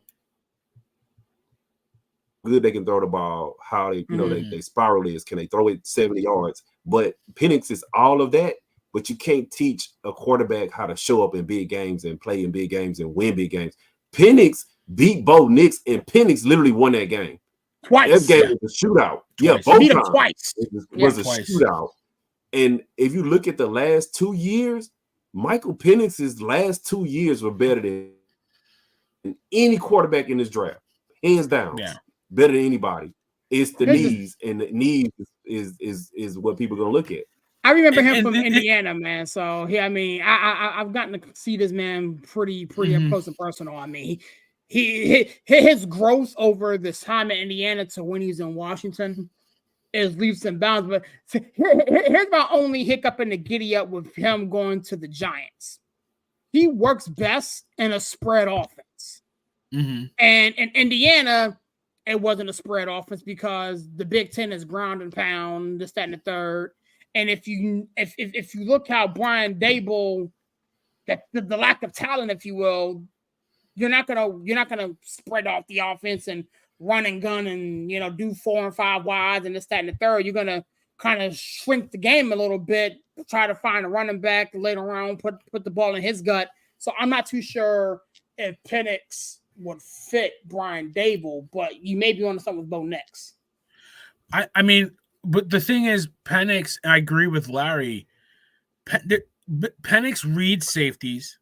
He manipulates coverage, and we could say what we want about his knees and his health. He played the last 2 seasons. He played every game. So if that's not enough to take a risk on a guy that can, the guy throws the best out route I've seen out of a college player in years. Like it's like clockwork, that the out route. It's like every time, boom, on the money. So they ran some good routes, but that ball was literally breadbasket. It's breadbasket. It's right there, and you can't make it up. So he throws a beautiful ball. He knows when to attack downfield. He reads, like I said, he can read the safety, manipulate him out of coverage. And yeah, he's throwing to Rome, but he's throwing these guys. He's making the right read every time. So he's amazing, and like. I would love to have him in New York, but I agree. Maybe you have to change a few things, but you're ground and pound in New York because you had no receivers. Well, see, so my follow-up question, and then we can move on to another team. My follow-up question is this: if Michael Penix Jr., by all intents and purposes, and by your observation, is arguably the best already made quarterback coming out in this year's draft, why is he falling out of the top 10 in most mocks? because of the injury Injuries. concern. It's the That's it. injury He played concern. but he played the past 2 years though. I mean, but if you that, look at the it, injury he had on his knees was I pretty mean, I serious. saw it. But Yeah. if we use that same metric, Jalen Daniels was hurt 2 years ago. Right. And now he's the Heisman Trophy winner and arguably the number 2 pick in this upcoming draft. So we can't use injury. There has to be something that we're missing. well, that's what teams are using. Teams are using the injuries against him, right? So when you look at like a Michael Penix, this is just my observation, what I've realized in all my years of watching football, right? You can't teach a quarterback how to show up in big games, right? Mm-hmm. And the one knock from, if you're looking at like a Jaden Daniels, you're looking at some of these other even a Bo Nix, right? And that's why I wouldn't put too much stock in Bo Nix. When you look at these quarterbacks, right? And the college game has evolved to where they're system quarterbacks. They don't call their own plays. They don't read a defense. They don't teach them a lot of those things. That's why I don't have to put too much stock in Alabama quarterbacks, because they come to the line, they look over at the offensive coordinator calls the play, and they come up and run the play. Michael Penix actually called his own plays. Michael Penix actually ran an offense, and those are the things you can't teach a quarterback. So when they get to the league, you can't look over at your offensive coordinator and see what the play is going to be in NFL. You're going to hear the play in your helmet, but you got like 4 or 5 different audibles you can audible out of. You can basically run your own offense, and you can't teach that to a quarterback. And when you're looking at all these quarterbacks that's coming out, Michael Penix has that. He's been doing it. He's been pro ready 2 years. He's ready to go. The only thing is the injuries. And that's why you look at like the guy, what's the guy? Is it Hendon that Detroit took last year? Hendon had an amazing season, but he fell because of the ACLs. And Detroit was in a position where they can let him sit. But Hendon had an amazing season, and it's the same thing that's coming back and hurting Michael Penix, is that they looking at the ACLs. But I guarantee you, LJ, it's serious, he will not get past 13. Like, people think he might slide into the second round, and it ain't happening. He will not go past. If he falls to the Raiders, that's a win. That's an absolute win situation for the Raiders or the Broncos to get him. Well, the Broncos and the Vikings are picking at 11 and 12, and I'm pretty. I doubt. And the Raiders are at 13. Honestly, hell, I don't know about you guys, but Michael Penix and that beautiful ball he throws, imagine him throwing it to Devontae or JJ. Or JJ. I need him throwing that to JJ.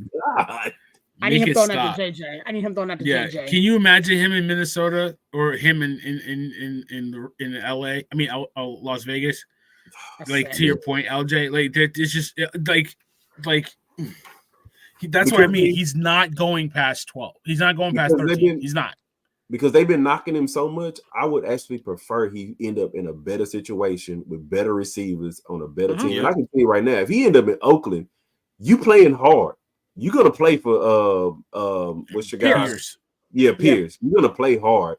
So, and like I said, him and Devontae, stop it. Stop it. Stop. The Raiders absolutely need a quarterback, and I think because it reminds you like a Ken Stabler. Can you imagine left-handed quarterback with the man?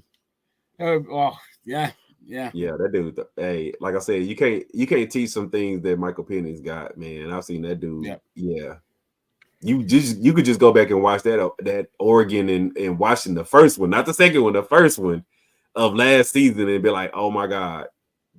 That man is nice. And that's why the Giants are flirting with that number 3 pick, right, Serious? Because you look at Bo Nix and you look at Penix, and then you look at 11, 12, 13, there's a good chance they won't make it past those picks. Maybe you can't wait until the second round to get a quarterback.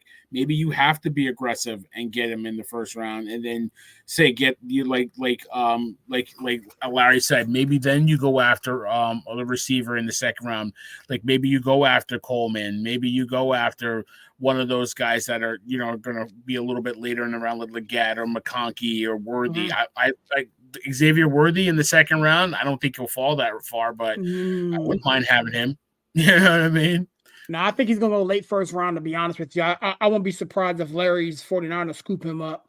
Yeah, to be honest with you. I mean, if they looking to trade Ayuk, right? They got, or they're not looking to. If they have well, to, I think Ayuk is gone. I think Ayuk Yeah. is as good as gone. But that's another conversation for another day.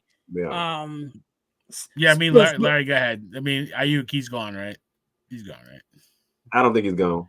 I mean, Okay. you got to look at Lynch's track record. Lynch has always tried to work it out with every single player.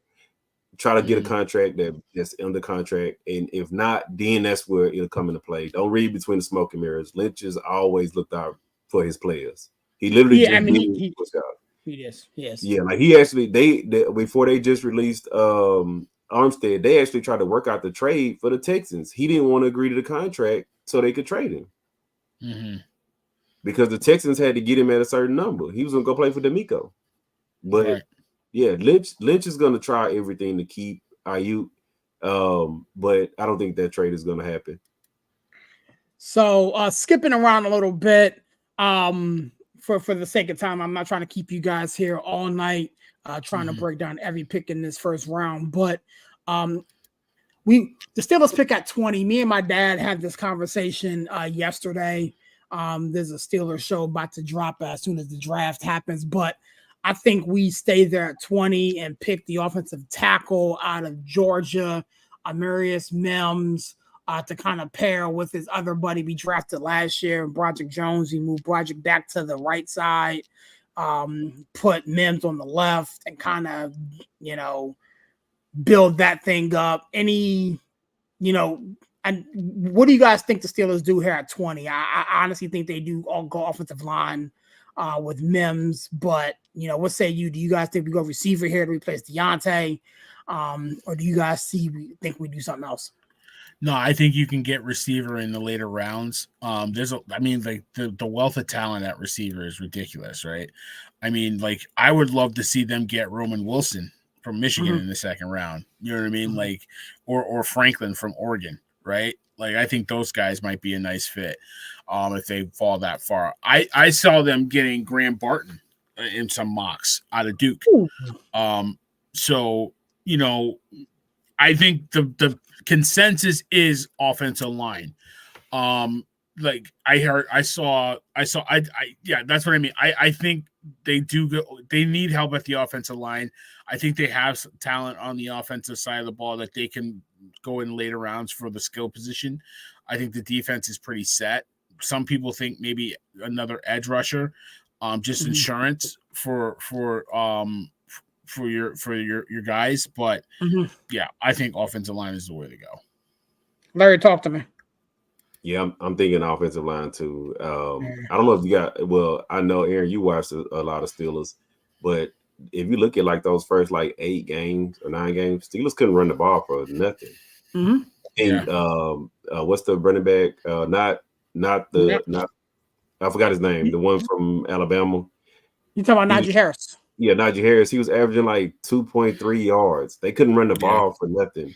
And that's what, Steelers are known for. That's what Mike Tomlin loves, to run the ball. I don't know where they're gonna go.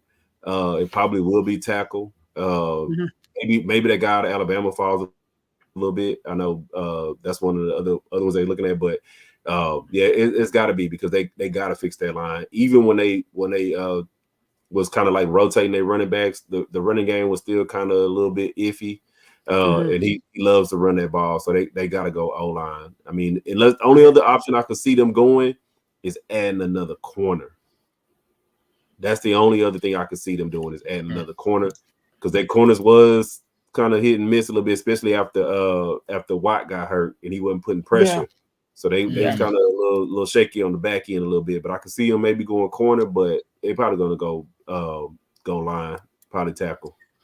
Yeah, so you think they need tackle, or do they need guard center play? No, we'll go offensive tackle. I think, again, like receiver, this draft is filled with a lot of offensive line. I like to call them the big uglies, if you will. And so the way I kind of have it mocked in my mind, we'll go offensive line day 1, receiver day 2, maybe offensive line, in the 3rd round or whatever. And then we'll kind of fill out the roster. We got some guys coming back, from secondary, but it wouldn't hurt to add more secondary. Levi Wallace got cooked more times than anybody I knew. We still have to address the safety position. I want to see what we do there. Again, I'm not going to spoil everything I'm going to talk about on the Steelers wrap-up show, but I honestly feel as though offensive line, especially somebody who can play my left tackle spot, especially since Broderick Jones is the right tackle. And then round 2 would definitely attack receiver. We need help in that area, along with a lot of other teams. So, and I do like the kid from my Huskies, Christian Haynes. Like that's I think the best guard in the draft. I think whoever gets him is going to get a really tough, physical, quick guard that it is really like just a dog. You know what I mean? But he's a day 2, day 3 guy. Oh yeah, absolutely. Yeah. But I mean, and honestly, I think the sleeper pick in this draft though, not the sleeper pick, but I think the team that's going to benefit by getting him in like that middle first round is Brock Bowers. I think he goes to the Jets. I really do. I keep seeing him mock to the Jets, but it wouldn't shock me, to be painfully honest with you, if the Saints grabbed him. It wouldn't shock me if the Seattle Seahawks grabbed him at 16. It wouldn't shock me if Cincinnati, moved up and grabbed him, or So there's a lot of teams that wouldn't shock me if Brock Bowers, but I mean he's definitely a day 1 guy. But every mock that I've seen so far has him going to the Jets, and what's going on there and with A-Rod or whatever. So I don't let see me him ask you. Let me ask you. You don't see him falling, so you see him going. Nah. You see him at 10. I don't see him that far. Yeah, I don't see him falling that far. And then Aaron, I'll piggyback on your Steelers, dude. This is one thing that I honestly think that the Steelers are kind of Mike Tomlin is going to go back to his Mike Tomlin roots. You got to look at the quarterbacks he got. He got 2 quarterbacks that they're not gunslingers. They're not known for gunslinging. So I don't think they're going to address receiver early. I think he's going to go back to the meat and potatoes, offensive line and defensive line. Hayward's getting long in the tooth. And yes. Hey, and I hate to bring up a bad memory, but you remember what my Niners did to y'all last year.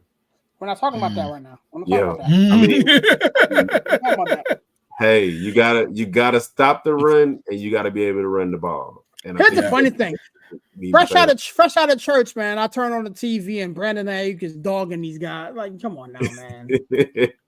But honestly though, like what I would love to see is in like the 3rd or maybe the 4th round. I don't think he'll go that far. Maybe the 3rd round. Is because I don't know what's going to happen at the tight end position with my Giants with Darren Waller, who is getting a divorce from Kelsey Plum. She's available. I'm about to pull up quickly. I love you. I'm gonna slide in a DM. Sorry, boo. I'm kidding. My wife will kill me. Your boy from Penn State. I freaking love that tight end, Theo Johnson. I think he's going to be a steal in this draft. I really feel it. I can see it. Like I can see it happening because he didn't put up the numbers in college, but he has the build of an NFL tight end. Like he's going to be a steal. I want him in Pittsburgh, obviously. But last year we drafted Darnell Washington. We got Pat Freiermuth. We have flirted with the Steelers with the Penn State Titans. We had Jesse James there. So but to your point, if he lands in the right situation, I like to see him in San Fran. Yeah. I love to see him in San Fran. Hey, we tried to get the tight end from the Lions, but they matched. We need a backup. We need a backup. Yeah. Kansas City wouldn't be a bad look. I see Kansas City doing some stuff too, man. Here's the thing with the whole Rasheed Rice thing, and they're going receiver. I can see them going receiver. I don't think they are. I don't think they are. What do you think they go? Corner? Yep. They've always gotten by on whatever receivers they can get by on, and Andy Reid always drafts position of need.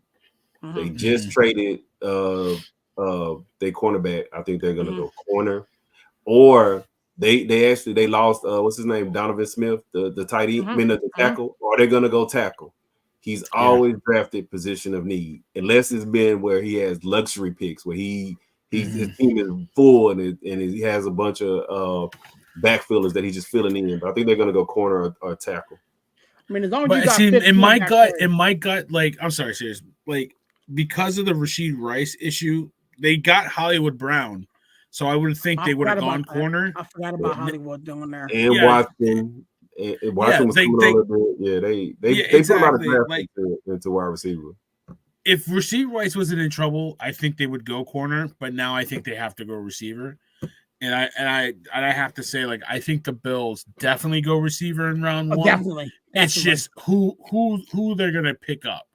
I really think I've seen it in mocks. I don't know if he slips that far because you're talking 28th pick. But can you imagine they get Brian Thomas from LSU? Can you imagine? That's nasty. Like, that would be a nice, like, rinse and repeat. Like, I could, but I don't think he'll. He might drop that far, but I don't know. I got him. I really don't. I got him mocked to 18 and pair with Jamar Chase in Cincinnati. It's a big difference sometimes when you playing in sunny LSU and you got to go play up in frigid Buffalo. So I'm not really sold on that. I think they want a big get them a dome. Get them a dome. They want a big body receiver, somebody who can take it. But I think this is.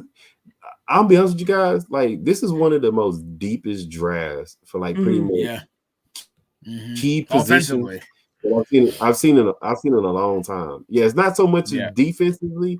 Not so much as corner and safety. D line has some nice people out there too. Yes, but they do.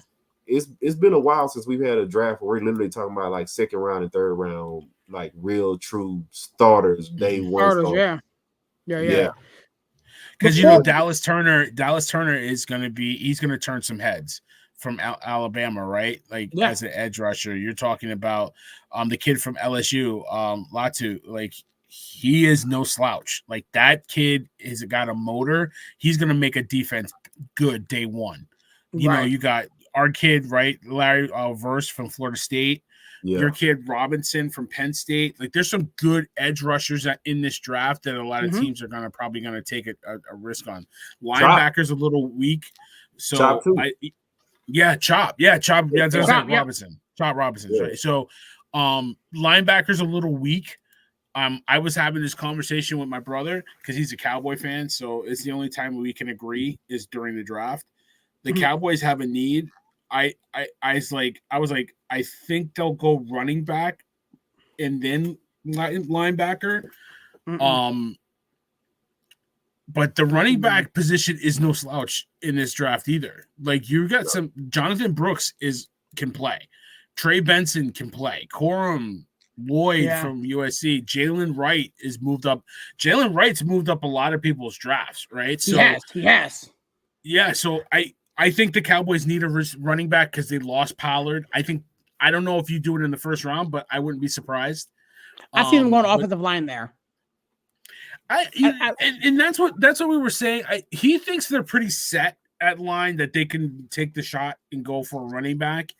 Like, I would like to see them get Benson out of Florida State because they need that running back that, like, they don't.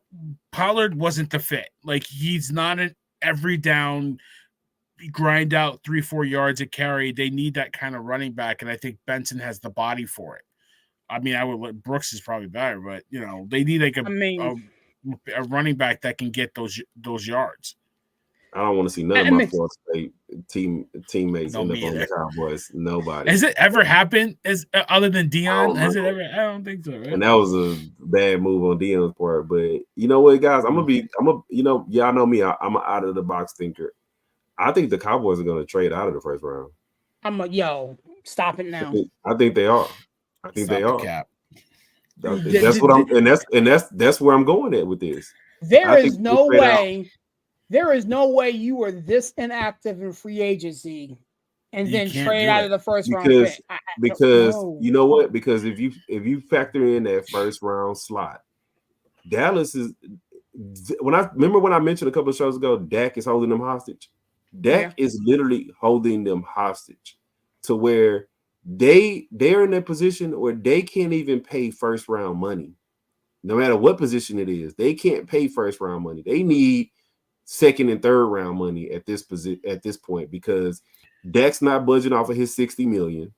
Then now, if you notice, Lamb ain't showing up for camp. He wants to be the highest paid receiver. Michael wants to be the highest paid DN or linebacker / whatever. So now they can't even get to paying them guys until they pay Dak. I honestly think that they'll probably trade out of the first because right now they can't afford first round money for any position. They can't afford They it. can't. They can't. And this is their fault because they don't want to. I don't think they want to extend Dak. And it's their fault because they could have had Dak for $30 million. Yeah, they should have done it years ago. And honestly, my brother was like, if he would trade Micah Parsons. Huh? Yeah, that's what he said. That's what he said.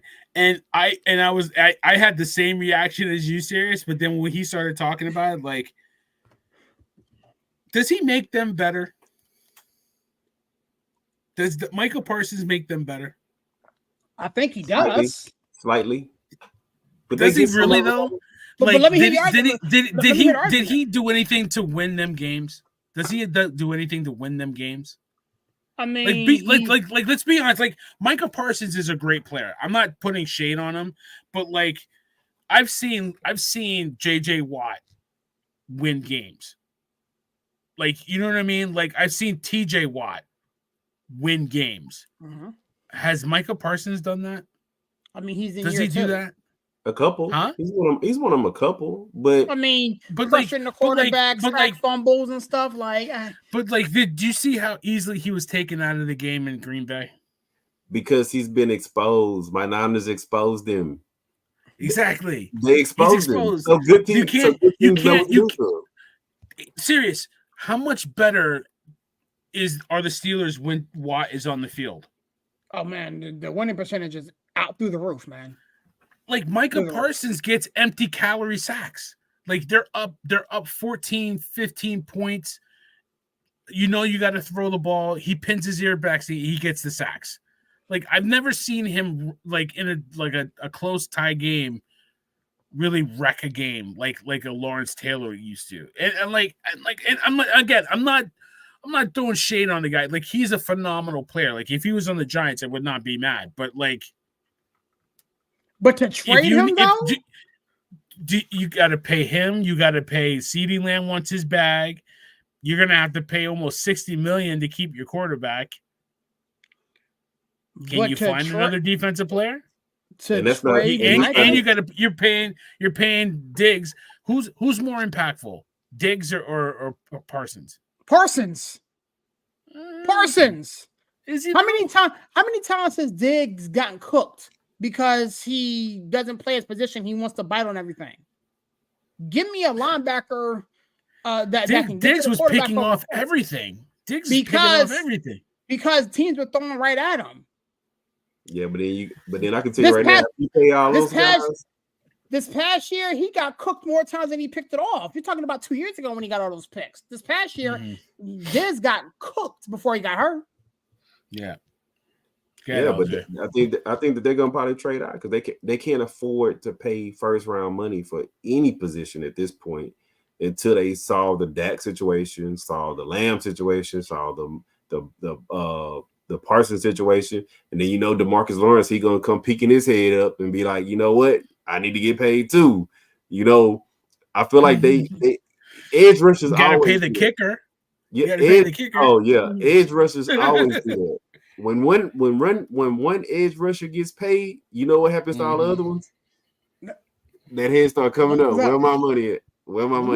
Mm-hmm. Hey, so I think that they might end up trading. It's like the wide receivers, it's like the running backs, it's like the quarterbacks. Like, I mean, they all do the same thing.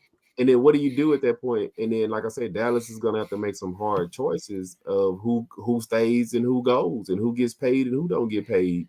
And even right now, you can't even franchise CeeDee Lamb because the receiver number is so freaking high. It's so stupid high. It's stupid high. You can't even do it to Michael Parsons because the edge rushers are getting paid like crazy money. So you can't even franchise those two guys. So then what do? Somebody's gonna have to go. Right. Like I say, so I don't think they're gonna keep that first round pick. I think they probably gonna trade out because it's gonna come down to a money thing. Because even if you do draft, like say you draft a first round running back, you're still gonna have to pay him like what, $3 million, maybe 3 or 4, somewhere up in there, give or take. You draft a O-line, you're gonna pay a first round O-line more money than you would a running back. But you can. The thing is, like, you can backload that contract. Not what's called it. It's slotted. Remember, in the first round, your contracts are slotted. Mm-hmm. It's about position and where you drafted it. So if you like first round quarterback, you get so much. Second pick, third pick is slotted. So that money is already in the bank. That's why teams always set aside that extra money for draft picks. I don't think they have money for draft picks because they literally are in cap hell right now. Yeah, because they paid people and they didn't pay off because they didn't win. Yeah. Yeah. I don't think they're gonna hold on to that pick. Jared's gonna try to hold on to it. But I can tell you this: if they hold on to it, he's probably gonna trade away a lot of those other picks. He's gonna have to. Now, I heard this rumor the other day, and it's not out of the impossible. They was like, you know what? What if the Cowboys just decided I'm gonna trade Dak? I don't let him walk. Well, they can't let him walk because he's bonded in right now. Yeah. For he's 1 year. Yeah, he's bonded in this year. So the Cowboys trade Dak on draft day. Trade him to the Raiders. That was one of the rumors I heard it that they was like, you know, that's the way they could get out of some of this if they trade Dak and keep everybody else. Trade him to the Raiders. That would be like that. To the Patriots. That'd be insane. That'd be insane. Trade him to the Patriots. To the Patriots. Yeah, there's your punishment. Yeah. Nah, but before we get out of here, get promoted. Before we get out of here, man, I wanted to let Larry talk about what his Niners are going to do at pick 30. Is it 30? No, it's 31. Excuse me. Pick 31. Pick 31. When you lose the Super Bowl, you get 31. Sorry. Yeah. Wow. So I'm gonna say this, man. My Niners, we in luxury right now. You know, we in a position where I think we're gonna address either center or we're gonna go offensive tackle because we do need to shore that up. Trent's getting a little long in the tooth, even though he's the best in the game. I think we're gonna go back to ground and pound, just like we're known for. We're known for running the ball, playing good defense. Now, unless there's like somebody who slides down the draft board that nobody anticipated, you know, we just can't pass it up. But Niners are in a position of luxury right now. Niners are in a position where every position almost is too deep, and we've already put draft capital in the D line, corners, safety. We're gonna get Hufanga back next season. You know, I think that was more so, injuries, and they're, like I said, they're in a position of luxury right now. Even like from free agency, we've addressed a lot of picks. So I think the luxury pick is address the O line, and that'll go a long way for McCaffrey and Mitchell and Debo and all those guys. So I think we're gonna go down that route. Okay, all right, offensive lineman. Before we wrap up this the draft conversation, I know we got to talking about picks and who we love and stuff like that. Barry probably will agree with me, man. If we talking about sleepers, dude, and we talked about Michael Penix, I would love for some team with maybe an older quarterback and they could let him sit. Jordan Travis is actually better than Jaden Daniels. Jordan Travis, if you let him sit a year, because he has to heal. That's what I thought we were going to do, to be honest with you. I thought we were going to keep Kenny Pickett and whatever, and then slide Jordan Travis in like round 3, round 4. Let him get healthy. Let him get healthy. But, dude, Jordan Travis, if you're a Florida State fan and you watch Jordan Travis, His ceiling just keeps going up and up and up and up and up. Jordan Travis, like I said, is a better Jaden Daniels. He's gonna be He's gonna be a nice late day 2, day 3, early day. He's a day 3. He's a day 3. He's gonna be day 3 because people worried about, and then he's gonna need to sit a full season because he got hurt so late in the year. He's going to sit a full season. I'm hoping that some team with a nice veteran quarterback and a nice roster can let him sit, kind of like I say, with Hendon in Detroit. Let him sit. But I think he's gonna be my steal of the draft, man. That dude can ball, man, and shows up in big games. Shows up. Yeah, let him sit for a year or two, and he can come on later on in a couple years. And Joe Milton too. Don't sleep on that kid from Tennessee. Yeah, now he's got the size. Yeah, now those are two. If you're a team and you got a established quarterback and hey, we can afford to let him sit, those two right there are gonna be real sneaky, and you can address other needs and draft them late and let them sit. Yeah, you're talking about like the Rams. I mean, that would be a good place for them to go. Like, maybe the Jets, maybe Pittsburgh. I think you got 2 quarterbacks there already. But the Rams, to me, the Seahawks, those are teams that can probably wait a couple years. The thing is, like for me as a Steelers fan, like I'm hearing that we may end up moving Justin Fields. Don't put that evil on yourself, dude. Don't do that. You may end up moving Justin Fields because, like, at the end of the day, like we have to pay him. Right now, he's on a 1-year deal. He's on a 1-year deal. We have to pay him. You're going to pay for your quarterback. You'll be fine. Yeah, that ain't gonna happen, man. You always choose the younger quarterback. You always choose the younger quarterback. Yeah, he'll get his $40 million. He'll be all right. $40 million a year. That's fine. It's not 60. Go ahead, Jordan Travis. Come to Pittsburgh, man. Sit back here. You want to kick it? What I thought? If it comes down to the old mule and the young buck, man, the young buck is always gonna win out, man. You would think, right? Yes. Russ is, and that's where you go. So I'm gonna just tell you how it is. The reason why I think they're gonna keep Justin Fields because at the end of the day, they in a position where they don't even lose nothing from Russell Wilson. They don't lose nothing by keeping him or letting him go. And at the end of the day, you would much rather keep the young, talented quarterback, which is what most teams always do, than let the old man ride out into the pasture. Right. It's gonna be fun, man. I love play baseball with his sons. Yeah, I'm saying we'll see what happens with it. But with that being said, gentlemen, the next time we convene, the draft would have taken place. So I'm gonna enjoy breaking down what took place, man. But Larry, thanks for coming by, kicking with us, man. Give us a plug and a closeout. You shut it down, my man. Man, I always say, I appreciate everything you guys do. Here it's always a pleasure every Tuesday night hanging out with the crew. Y'all hold me to what Steve's saying is it's Wu-Tang's for the kids. You gotta say God is good. God is good. What is life? Wu-Tang's for the kids. Wu-Tang's for the kids. Hey, I'm trying to hold it up for Steve. Look, yo, the Rock. It's not the Rock. It's the Wu-Tang. You got the W joint. Oh yeah, Wu-Tang. He threw the Rock joint. Hey, that's what happens when you put your backup in, man. Your backup quarterback ain't never as good as your first string. Especially in San Francisco, right? Hey, look. Hey, I don't know. We got a pretty good backup now. Look. Yeah, that's right. That's right. Hey, so I wouldn't even mind Justin coming over to these Niners. He could sit for 3 years if he need to. Hey, we good. But yeah, I had to fill in for Steve, man. But yeah, y'all boys be good.